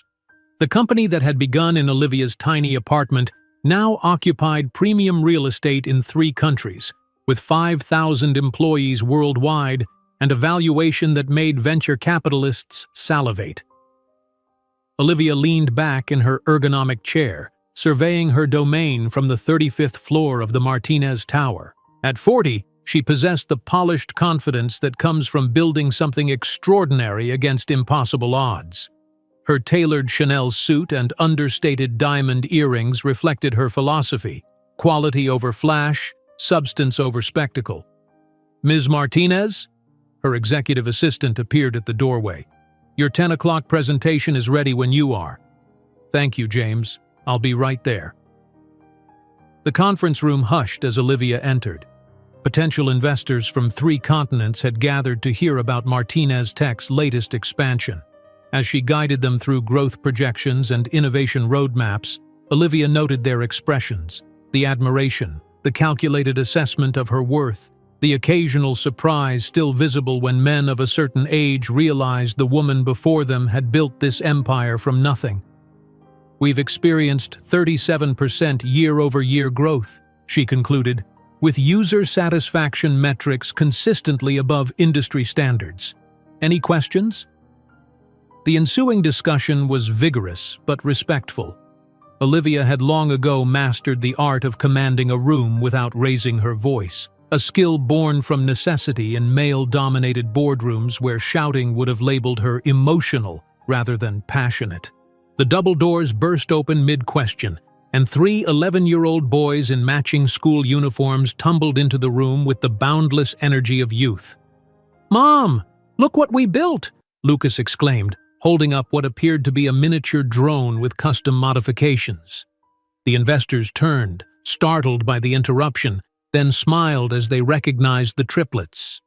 The Martinez boys had become minor celebrities in tech circles. Their academic achievements and technical precocity regularly featured in profiles of their mother. "Gentlemen," Olivia said, her tone firm but warm, "what have we discussed about interrupting meetings?" "Check your calendar first," Mason recited, having the grace to look slightly abashed despite the excitement dancing in his cobalt blue eyes. "And knock," added Ethan, the most detail-oriented of the 3. "I apologize for the interruption," Olivia told the investors with the practiced ease of a single mother accustomed to such moments. "My sons occasionally forget business protocols in their enthusiasm." Far from being annoyed, the investors seemed charmed by this glimpse of Olivia's dual life. Several had children themselves and understood the delicate balance she maintained. "We built a drone that maps indoor spaces autonomously," Lucas explained to an impressed Japanese investor who had asked about their project. "It uses ultrasonic sensors we reprogrammed from an old gaming console." "Impressive engineering," the investor commented, examining the device with genuine interest. "Your mother must be very proud." Once the meeting concluded, Olivia escorted the triplets to the company's innovation lab, where they often spent afternoons after school. "Your timing needs work," she told them, unable to maintain a stern expression in the face of their obvious excitement. "But the drone works perfectly," Lucas protested. "The calibrations Mason calculated fixed the hovering issue. And Ethan's mapping algorithm is processing spatial data 30% faster than the commercial version," Mason added, always quick to acknowledge his brother's contributions. Olivia studied her sons, marveling as she often did at the extraordinary young men they were becoming. At 11, they were already showing remarkable talents. Mason's natural leadership and strategic thinking, Lucas's creative brilliance, and Ethan's analytical precision. All three had inherited her determination and resilience, but their striking blue eyes, the exact shade that stared back at Richard Cooper from his mirror each morning, served as a daily reminder of their genetic heritage. Mrs. Rivera called from school, Olivia mentioned as they rode the elevator to the lab floor. All three of you have been recommended for the advanced placement program. The boys exchanged triumphant glances, their silent communication a product of the unique bond between multiples. Does that mean we can take the quantum computing elective? Ethan asked, his eyes lighting up. We'll discuss it over dinner, Olivia promised. Back in her office later that afternoon, James appeared with an elegant cream envelope bearing the embossed logo of the Metropolitan Museum of Art. This just arrived via courier, Ms. Martinez, marked personal and priority. Olivia opened it with curiosity. Inside, a formal invitation requested her presence as an honoree at the Met's annual gala benefiting educational initiatives for underprivileged youth. The Martinez Foundation, Olivia's philanthropic organization focused on supporting single mothers in technology, had been selected for special recognition. The Metropolitan Museum Gala, James mused, noting the details as Olivia dictated her response. That's quite prestigious. Black tie, New York's elite. When was the last time you were in Manhattan? 12 years ago, Olivia replied quietly. She hadn't returned to the city where her story began since fleeing with 3 newborns and shattered dreams, determined to build a different life on the opposite coast. That evening, at their clifftop home overlooking the Pacific, Olivia brought up the invitation over dinner. The foundation is being honored at a major event in New York next month, she explained, watching her son's reactions. I think it's time we visited the city where I started out, where you were born. New York? Mason's eyes widened. Like actual Manhattan? Where the Avengers Tower would be if it were real? Lucas was already reaching for his tablet. Can we visit NASA's Engineering Center while we're there? They have a public exhibition on Mars rover technology. The Museum of Mathematics has a new interactive topology exhibit, Ethan added thoughtfully. Olivia smiled at their enthusiasm, though her mind drifted to other landmarks. The restaurant where she'd waitressed, the tiny apartment where Richard had abandoned her, the hospital where 3 tiny boys had fought their way into the world. Is New York where our father lives? Mason asked suddenly, his perceptiveness catching Olivia off guard. The question hung in the air, heavier than the others. Over the years, Olivia had answered their questions about their father with age-appropriate honesty, that he was a businessman from a wealthy family, that he hadn't been ready for fatherhood, that his absence reflected his limitations rather than any failing of theirs. Yes, she answered carefully. He likely still lives there. Will we see him? Lucas asked, curiosity rather than longing in his voice. That's not the purpose of our trip, Olivia replied. We're going because the Martinez Foundation is being recognized for its work helping young people like I once was. The boys seemed satisfied with this answer, quickly returning to planning their New York adventures. Olivia breathed a silent sigh of relief. At 11, they were still innocent enough to accept the simplified version of their origin story. Someday, they would ask harder questions about the man who had rejected them before they were born. But not yet. Later that night, as Olivia reviewed the gala details, her phone chimed with a news alert. The Cooper Development Group was listed as one of the event's corporate sponsors. A quick search revealed that Richard Cooper served on the organizing committee, a transparent attempt to rehabilitate his company's struggling image through philanthropy. Olivia closed her laptop, oddly calm at this discovery. The universe had a peculiar sense of humor, orchestrating this potential reunion after 12 years of separation. The frightened, heartbroken waitress who had fled New York would return as one of the most powerful women in technology. accompanied by 3 remarkable boys who might have been Richard's legacy had he made different choices. The following weeks were a flurry of preparation. Stylist appointments for custom formal wear, an exquisite Valentino gown for Olivia, perfectly tailored tuxedos for the boys. Travel arrangements, the Martinez private jet, reservations at the Peninsula Hotel, a carefully curated itinerary balancing business obligations with educational opportunities for the triplets. The media interest in your attendance is significant, James reported, managing the growing list of interview requests. Forbes wants an exclusive on the Foundation's next initiatives. Time is doing a feature on women changing technology. The New York Times wants to profile you as a returning native daughter made good. Except Forbes and the Times, Olivia decided. The timepiece can wait until after the gala. On the morning of their departure, Olivia stood in her closet, selecting the final items for her suitcase. Her fingers brushed against a small wooden box hidden at the back of a drawer. Inside, the crumpled bills Richard had tossed on her table 12 years ago, never spent, preserved as a reminder of how far she had come. For a moment, she considered taking it, a tangible symbol of her journey from that desperate night to now. Instead, she closed the drawer. She no longer needed physical reminders of Richard Cooper's cruelty to fuel her determination. That chapter was written, bound, and shelved. The Martinez jet departed San Francisco International Airport under clear blue skies. While the boys chattered excitedly about the landmarks they would visit, Olivia reviewed her Foundation presentation, focusing on the numbers that mattered most to her. 300 single mothers supported through technology education, 70% employment rate for program graduates, 22 new women-led startups launched with seed funding. "Mom, is it weird going back?" Ethan asked quietly, settling beside her with one of his advanced mathematics textbooks. Olivia considered the question with the honesty her sons deserved. "A little. I left New York in a very different situation than I'm returning in." "Because you were struggling then, and now you're successful?" he clarified. "That's part of it," she acknowledged.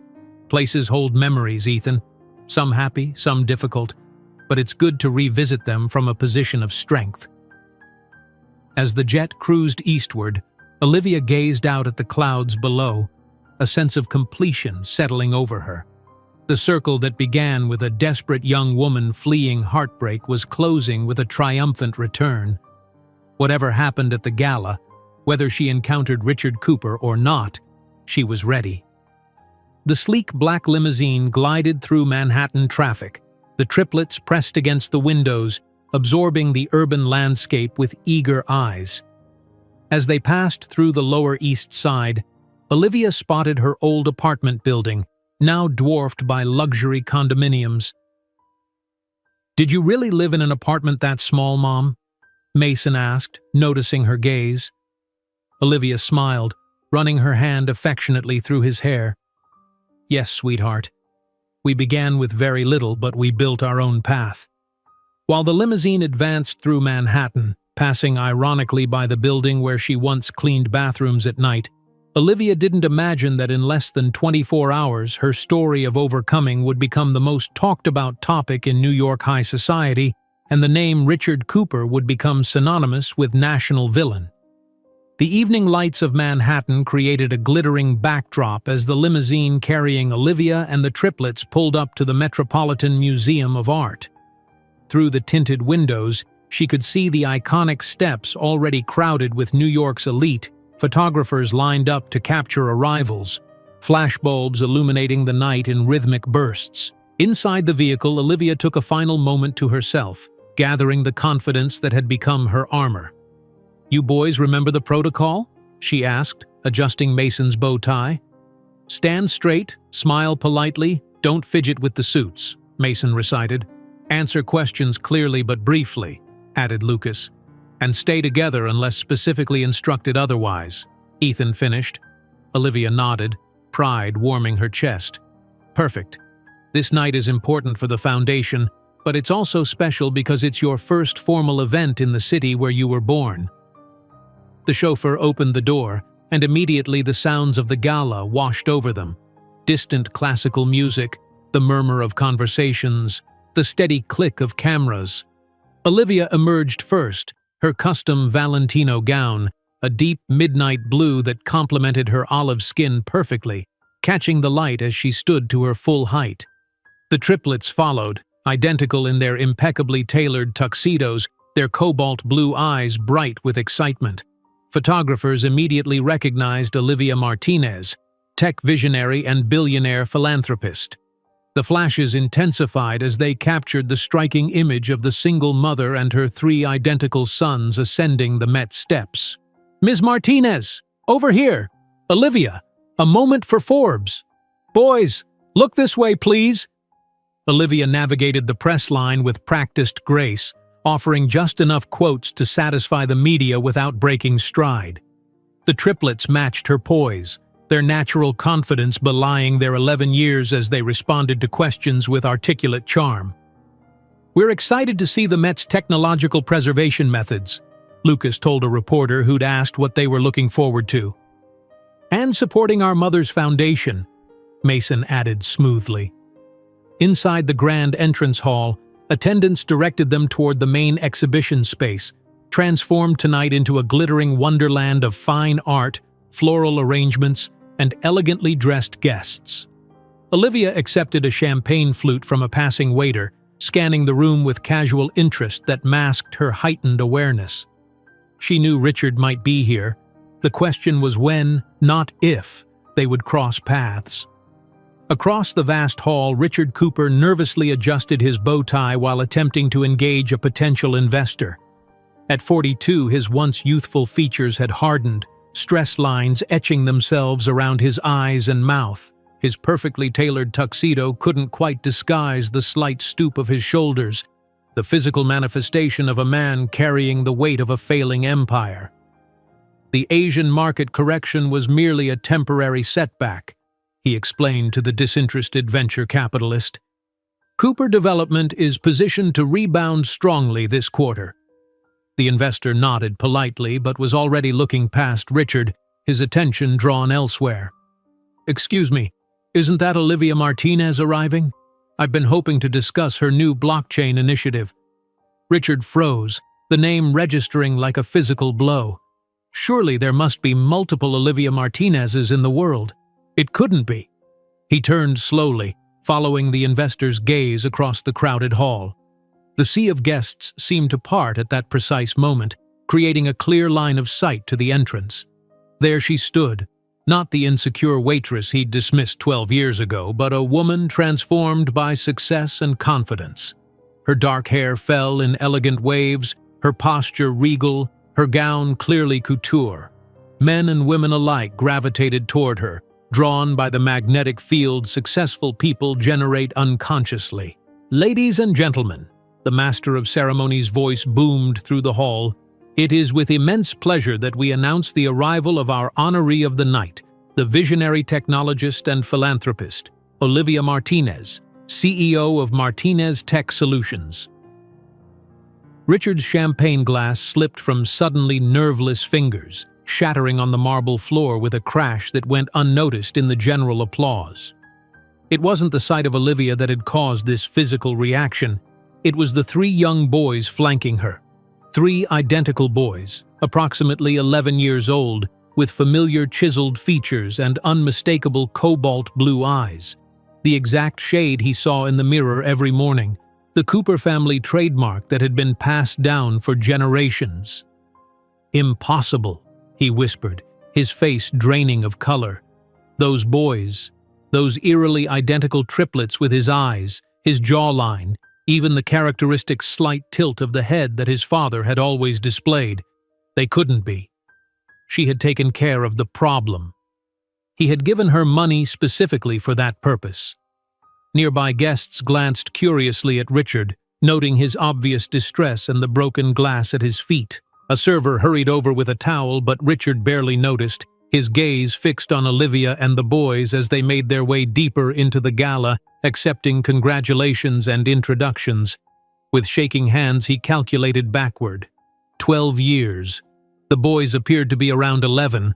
The timing aligned perfectly with that final night in her apartment, when he had walked away without a backward glance, tossing cash on her table with callous finality. Across the room, Olivia circulated with practiced ease, introducing her sons to influential figures in technology, arts, and philanthropy. She fielded compliments about both her professional accomplishments and her remarkable young men with gracious modesty. "Mason is our natural leader," she explained to the dean of a prestigious preparatory school. "Lucas has an inventor's mind, and Ethan sees patterns and solutions where others see only chaos. Extraordinary genetic fortune to have 3 such gifted children," the dean remarked. "Fortune had little to do with it," Olivia replied with a smile that didn't quite reach her eyes. "Dedication and hard work shaped them into who they are." She felt it before she saw it, that peculiar prickling sensation of being watched intently. Turning slightly, Olivia's gaze connected with Richard's across the crowded room. For a heartbeat, time seemed suspended as recognition flashed between them. His face, older now and strained with shock, was still instantly familiar. The handsome features that had once made her heart race now evoked nothing beyond a clinical observation of the toll time and stress had taken. Olivia didn't allow her composed expression to falter. She had mentally rehearsed this moment for years, imagining various scenarios for their inevitable reunion. Now that it had arrived, she found herself unexpectedly calm. The man who had once wielded such devastating power over her emotions now seemed diminished, smaller somehow than the specter her memory had preserved. With deliberate grace, she guided her sons toward the opposite side of the hall, acknowledging acquaintances along the way. Let him come to her, if he dared. She had nothing to prove, nothing to hide, and, most significantly, nothing to fear from Richard Cooper. Richard remained frozen in place, watching Olivia navigate the crowd with the poise of someone completely at home in this rarefied atmosphere. This self-assured woman bore little resemblance to the eager, impressionable waitress who had looked at him with such adoration. The boys moved in perfect synchronicity with her, their behavior reflecting careful upbringing and natural confidence. "Richard, darling, you look as though you've seen a ghost." His Aunt Clara's cultured voice broke through his paralysis. At 78, Clara Cooper remained the formidable matriarch of the family, her sharp eyes missing nothing despite her advanced years. She followed his gaze across the room, her expression shifting from curiosity to keen interest as she observed Olivia and the triplets. "Not a ghost, Aunt Clara, a former acquaintance." "Indeed?" Clara's perfectly penciled eyebrow arched. "The honoree, Ms. Martinez? She's causing quite a stir in financial circles. Her company outperformed Cooper Development rather significantly last quarter, I believe." Richard winced at the subtle barb. Clara had never approved of his management of the family business, and its recent struggles had only sharpened her criticism. "I knew her briefly, years ago," he managed, unable to tear his eyes from the triplets. Clara's gaze narrowed as she studied the boys more carefully. Her sharp intake of breath told Richard she had noticed what was unmistakable to anyone familiar with Cooper genetics. "Those children," she said quietly, "have our eyes, exactly our eyes." "It's impossible," Richard whispered, though the evidence before him suggested otherwise. "Is it?" Clara's voice took on the precision of a surgeon's scalpel. "When exactly did you know this woman, Richard?" 12 years ago, before the West Coast expansion." Clara performed the same mental calculation Richard had, her eyes widening slightly. "Around the time you abruptly ended your relationship with that young woman to focus on business, the waitress your mother found so concerning." Richard's silence was confirmation enough. "Well?" Clara straightened her already impeccable posture. "It appears we should make Ms. Martinez's acquaintance properly, don't you think?" Before Richard could protest, Clara was already moving across the room with the determined gait that had intimidated board members and society rivals for decades. Richard followed helplessly in her wake, panic rising in his throat.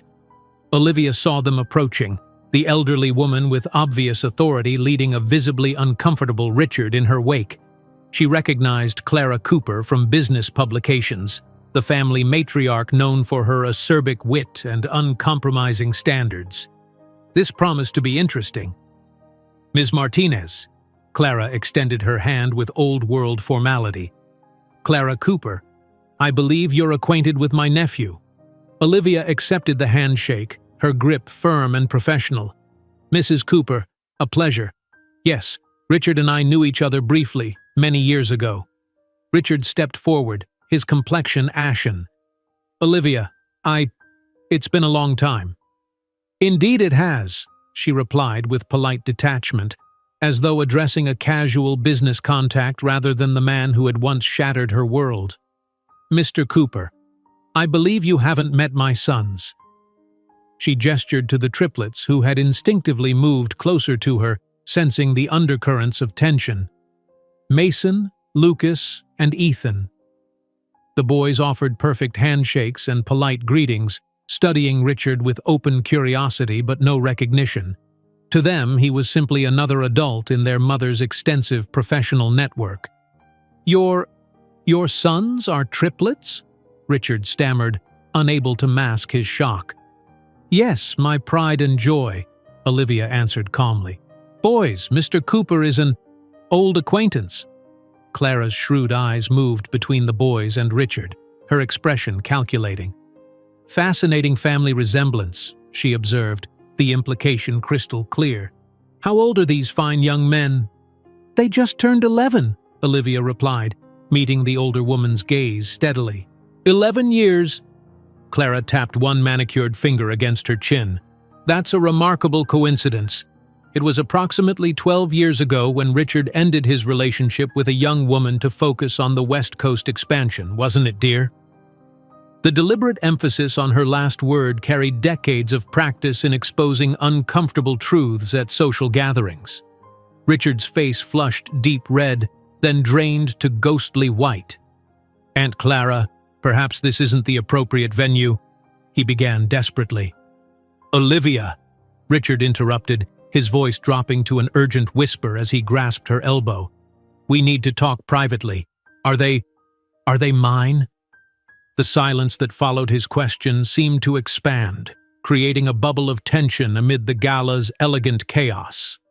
Other guests began to notice the unusual tableau: the honoree, the triplets, the aging matriarch, and the increasingly distressed Richard Cooper.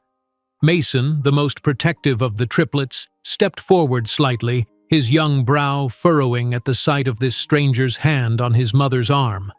Olivia gently but firmly removed Richard's grip from her elbow. "Now is neither the time nor the place, Richard," she replied, her voice low but perfectly audible to those nearby. "You lost the right to that conversation when you handed me cash to solve the problem 12 years ago." The words fell like stones in the elegant environment.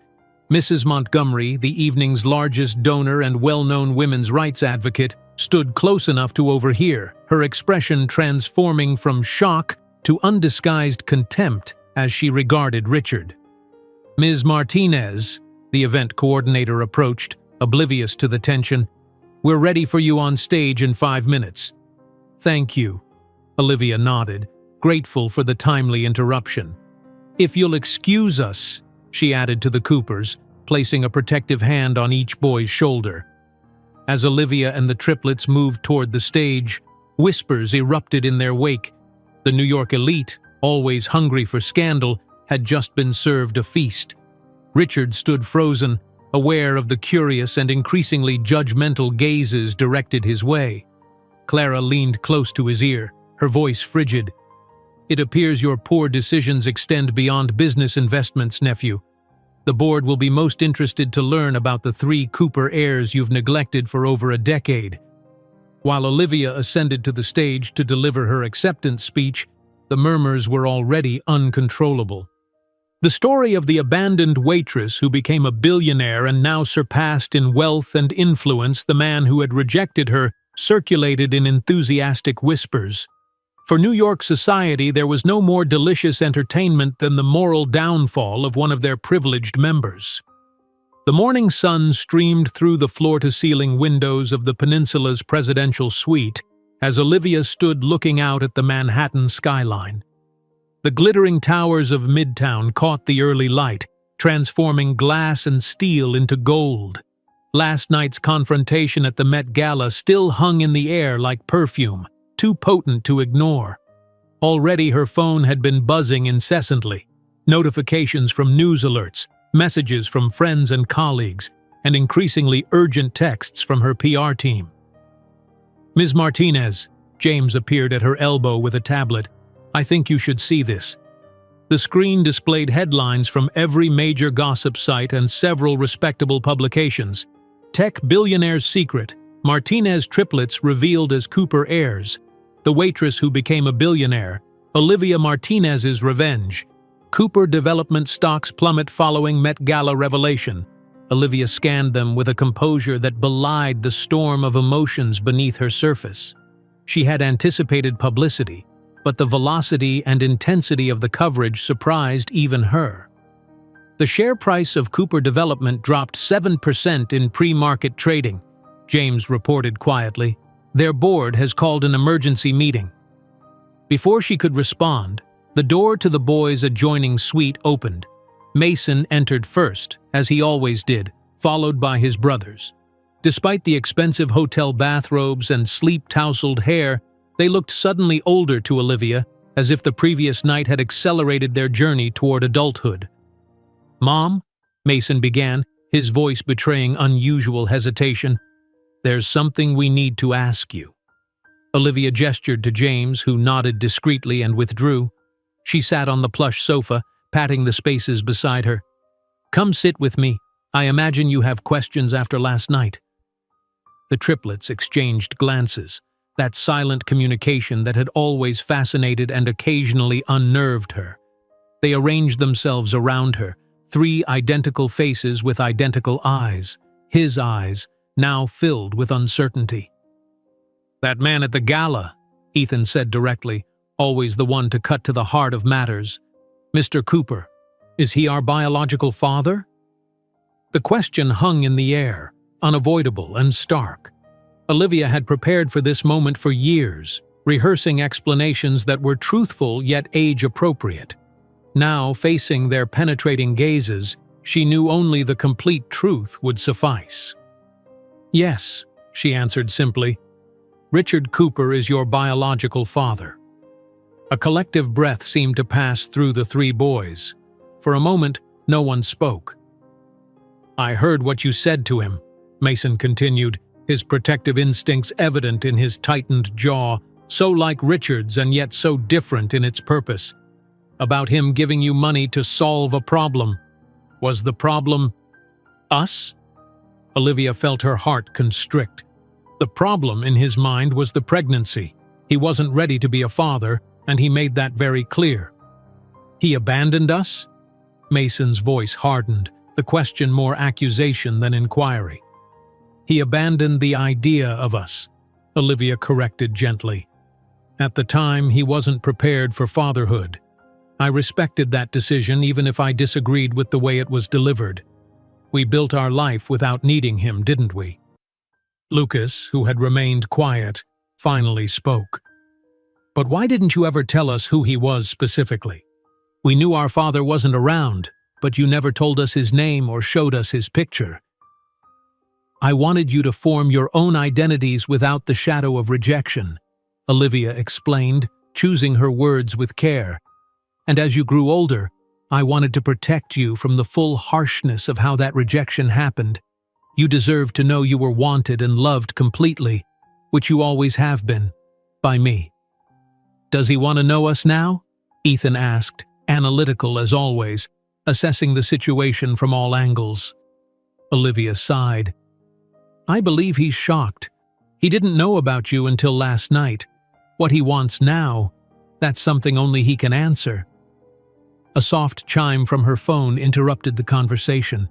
A message from an unknown number appeared on the screen. "We need to talk. Please. The Plaza, noon today. Richard." The triplets saw the message before she could hide it. "Are you going to meet him?" Lucas asked, Olivia studied their faces, searching for clues to their feelings. I should to resolve this situation, but more importantly, how do you three feel about possibly meeting him? This is your decision too. Another silent exchange passed between them before Mason spoke for the group. We're curious, but we don't need him. We have you. The simplicity and certainty of his statement brought tears to Olivia's eyes. She embraced all three of them at once, these extraordinary boys who had been both her greatest challenge and her greatest blessing. I love you, she whispered. Whatever happens next, that never changes. After breakfast and confirming the boys would be occupied with their bodyguard on an educational tour of Columbia University's engineering department, Olivia prepared for her confrontation with Richard. She chose her outfit deliberately, a crimson Armani suit that projected confidence and power, accessorized with a simple diamond pendant that had been her first significant purchase after Martinez Tech went public. The plaza's opulent lobby buzzed with the usual mixture of tourists and wealthy guests. As she crossed the marble floor, Olivia noted several surreptitious glances and whispers. News traveled fast in New York, especially scandalous news involving billionaires. Richard waited in a secluded corner of the hotel's famous Palm Court, nervously adjusting his tie. The 12 hours since the gala had clearly taken their toll. His complexion was ashen, dark circles shadowed his eyes, and his normally impeccable appearance showed signs of hasty assembly. Olivia, he stood as she approached, his voice carrying a desperation she had never heard from him before. Thank you for coming. She took the seat across from him, maintaining professional distance. You said we needed to talk. I'm listening. Richard glanced around anxiously. Perhaps somewhere more private? The press. I'm not hiding, Richard, she interrupted calmly. I have nothing to be ashamed of. His shoulders slumped slightly. No, you don't. But He stopped, seeming to struggle with words that didn't come easily to him. Those boys, they're really mine? Biologically, yes. In every other meaningful way, they're mine alone. I need to know them, he said, leaning forward. They're my sons. I have rights. Olivia studied him with clinical detachment. Rights? Interesting that you mention rights now, after 12 years. They have my surname, Richard. Legally, you have no rights after denying paternity and never contributing to their upbringing. I can go to court, he threatened, a flash of the entitled man she'd once known breaking through his desperation. You could try, she acknowledged with calm confidence. I have the best attorneys in the country. But more importantly, I have all your messages, emails, and a recording of our last conversation where you offered me money to abort. Do you really want that made public? Would Cooper Development survive another scandal? The color drained from his face. What do you want from me? Money? Olivia couldn't suppress a genuine laugh. Richard, my company is worth 3 times what yours is in its entirety. What exactly could you offer me? Then it's revenge? He asked, his voice dropping to a whisper. Destroying my reputation? No, she replied with surprising honesty. This isn't about revenge. It's simply life. You made your decision 12 years ago, and I made mine. I built a fulfilling life, a successful company, and raised 3 wonderful sons. I don't harbor resentments, only indifference. The word indifference seemed to strike him physically. Anger, hatred, desire for revenge, all these he could understand, perhaps even respect. But indifference meant he simply didn't matter anymore. They're Coopers, he insisted, grasping at straws. They have Cooper blood, Cooper eyes. They deserve the Cooper legacy. They're Martinez men, Olivia corrected firmly. The name they've grown up with, the values they embody, the future they're building, all Martinez.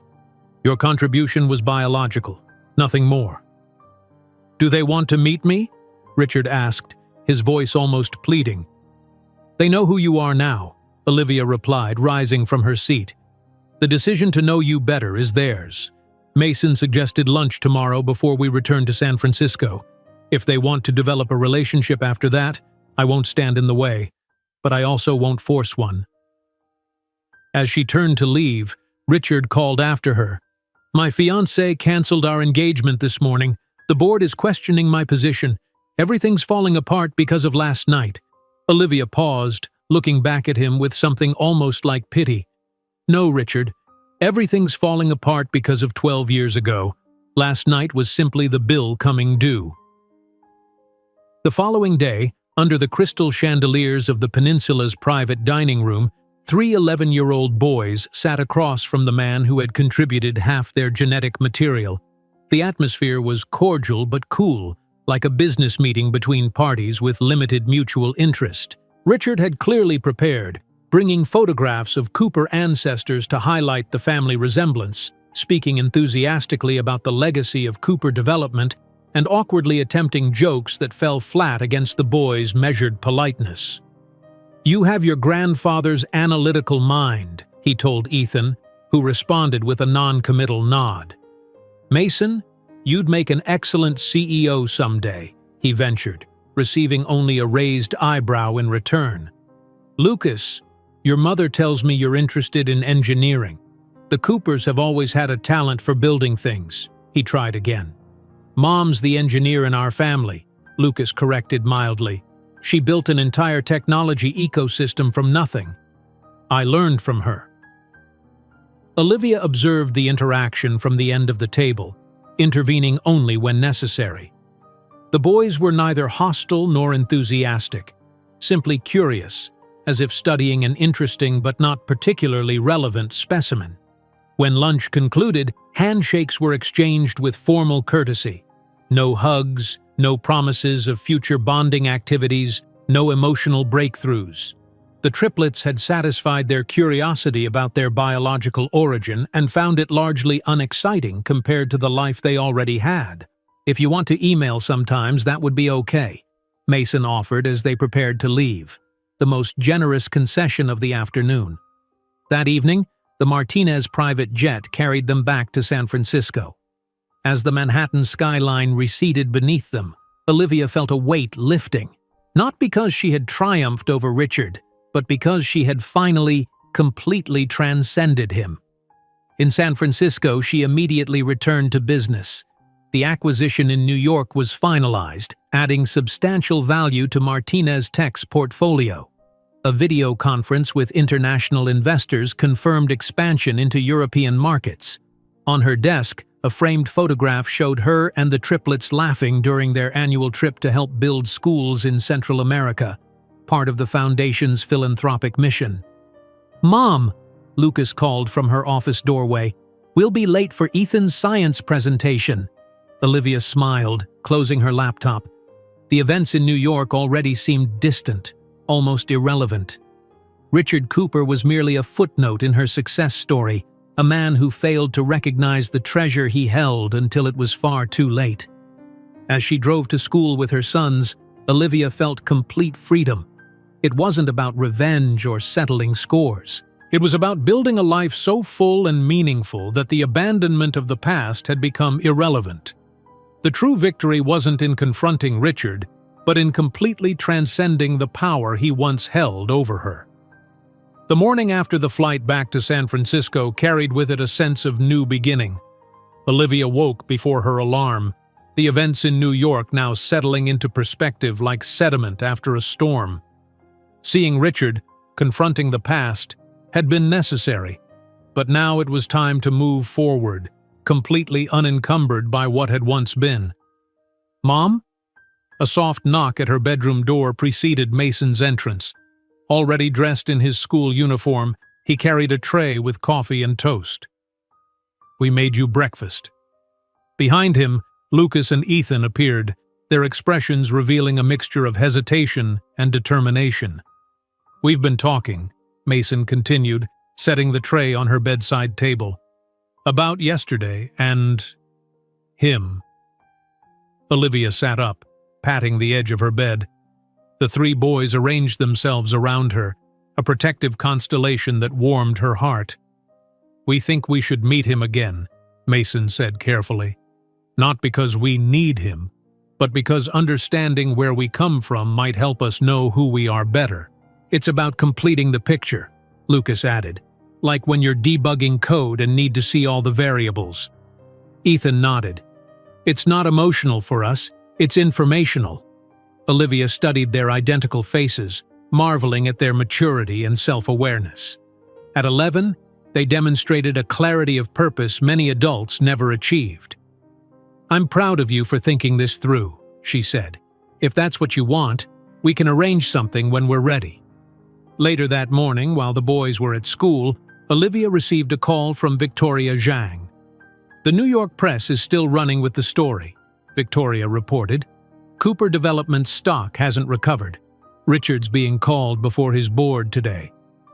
That's not my concern, Olivia replied, reviewing contracts for Martinez Tech's latest acquisition. Victoria chuckled softly. 12 years ago, he saw you as nothing. Now his entire empire trembles in your shadow. If that's not poetic justice, I don't know what is. 3 days later, Olivia arranged a lunch at a neutral restaurant, a quiet place in Sausalito with views of the bay. Richard had flown in that morning, his appearance more composed than at their New York meeting, though strain still showed in the tightness around his eyes. "Thank you for agreeing to this," he said as they waited for the boys to arrive from school. "I wasn't sure you would." "It wasn't my decision," Olivia clarified. "It was theirs. They're developing their own identities, and understanding their biological origins is part of that process." Richard nodded, fidgeting with his silverware. "I've been thinking constantly about them since New York. They're extraordinary." "Yes, they are. I know I have no right to ask, but I'd like to be part of their lives in whatever capacity you'll allow." Before Olivia could respond, the restaurant door opened, and the triplets entered. Their school uniforms had been exchanged for casual but elegant clothes, 3 identical outfits chosen with the deliberation of young men making a statement. Richard stood, nervousness evident in his posture. "Hello, boys. Thank you for meeting me." They arranged themselves across the table, 3 pairs of cobalt blue eyes, his eyes, regarding him with cool assessment. "We have questions," Mason began without preamble, "about the Cooper family medical history for one." The lunch progressed with the boys leading the conversation, asking precise, thoughtful questions about family background, genetic traits, and Richard's own childhood. They revealed little about themselves in return, maintaining a polite but distinct boundary. Richard tried repeatedly to establish emotional connections. "You know, the Cooper eyes, your eyes, go back 5 generations in our family. My grandfather had the exact same shade." "Interesting," Lucas commented neutrally. "Mom says blue eyes are a recessive trait that requires genes from both parents to express."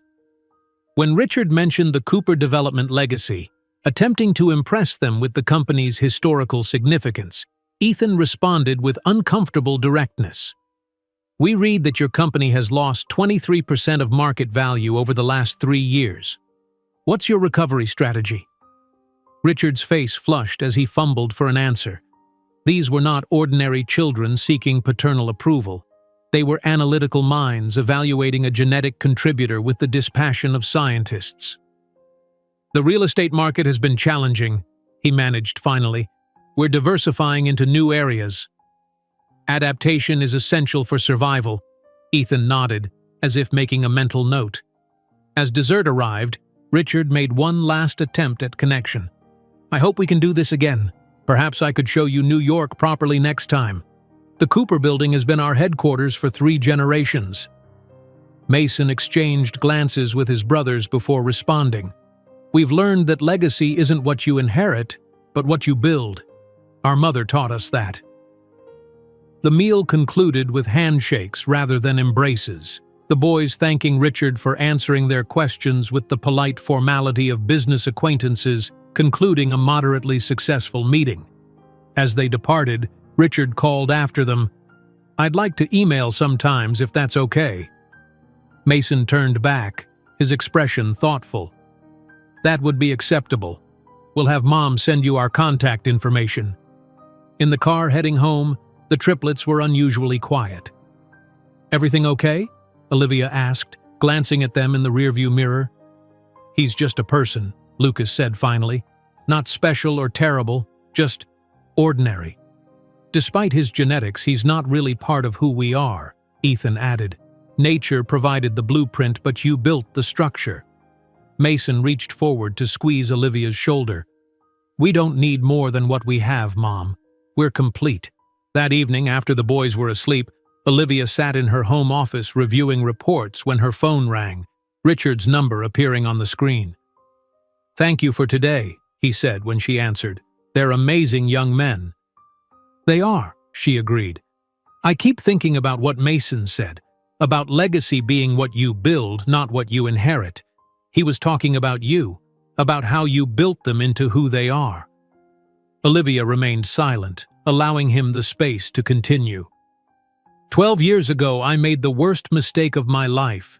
Richard's voice cracked slightly. "I threw away something precious because I couldn't see past my own ambitions and family expectations." "We can't change the past, Richard." "No, but I'm hoping to have some small place in their future. I don't expect forgiveness or a relationship with you, just some connection to them." "That will be their decision as they grow older," Olivia replied. "I won't influence them either way." The conversation ended soon after, leaving Olivia contemplative. She felt no satisfaction in Richard's regret, no vindication in his suffering. The anger and pain that had once driven her forward had long since transformed into something else: determination, purpose, and eventually, peace. 3 weeks later, an email arrived from Richard containing scanned Cooper family photographs and medical records he thought might interest the boys. Olivia forwarded it without comment, allowing them to decide how to respond. Mason, after consulting with his brothers, sent a polite thank you note and a school photograph in return, a minimal acknowledgement of the tentative connection being offered. It was neither rejection nor embrace, merely cautious acceptance of a biological fact. "He wants to send birthday gifts next month," Mason informed Olivia one evening. "We told him donations to the foundation would be more appropriate." Olivia smiled at their practical wisdom. That was thoughtful. "We don't need more stuff," Lucas shrugged. "But the foundation helps people like you were once. It makes more sense." Life settled into its rhythm once more. Martinez Tech continued its expansion, developing new technologies that further revolutionized the gig economy workplace. The triplets excelled in their advanced programs, each developing their unique talents while maintaining their extraordinary bond. She closed the notification without emotion. Richard's failures were his own, just as her successes belonged to her. The karmic balance sheet between them had been settled long ago. That evening, as she helped Ethan prepare for a mathematics competition, her phone chimed with a message from Richard. "You were right. Everything fell apart because of choices I made years ago. The boys deserve better than the Cooper legacy. Thank you for being what I couldn't." Olivia didn't reply. Some acknowledgments required no response. The following week brought news that Martinez Tech had acquired a historic building in Manhattan, the same one Cooper Development had unsuccessfully attempted to purchase before its financial collapse. It was an unplanned symbolic victory, a closing of the circle that had begun in that city 12 years earlier. As Olivia signed the final acquisition papers in her San Francisco office, she felt no triumph over Richard's downfall, only satisfaction in her own journey. The frightened waitress who had once been told she wasn't enough had transformed not through hatred or vengeance but through unwavering belief in her own worth. That night, as she joined her sons for their weekly movie night, surrounded by the life they had built together, Olivia Martinez understood that her greatest victory had never been about the billions accumulated or the empire constructed. It was about freedom. The name Richard Cooper now evoked no emotion at all, positive or negative, just the distant memory of a detour on the path that had led her exactly where she was meant to be. If you enjoyed today's video, I'm sure you'll love the next one. Don't waste time. Just click on the screen.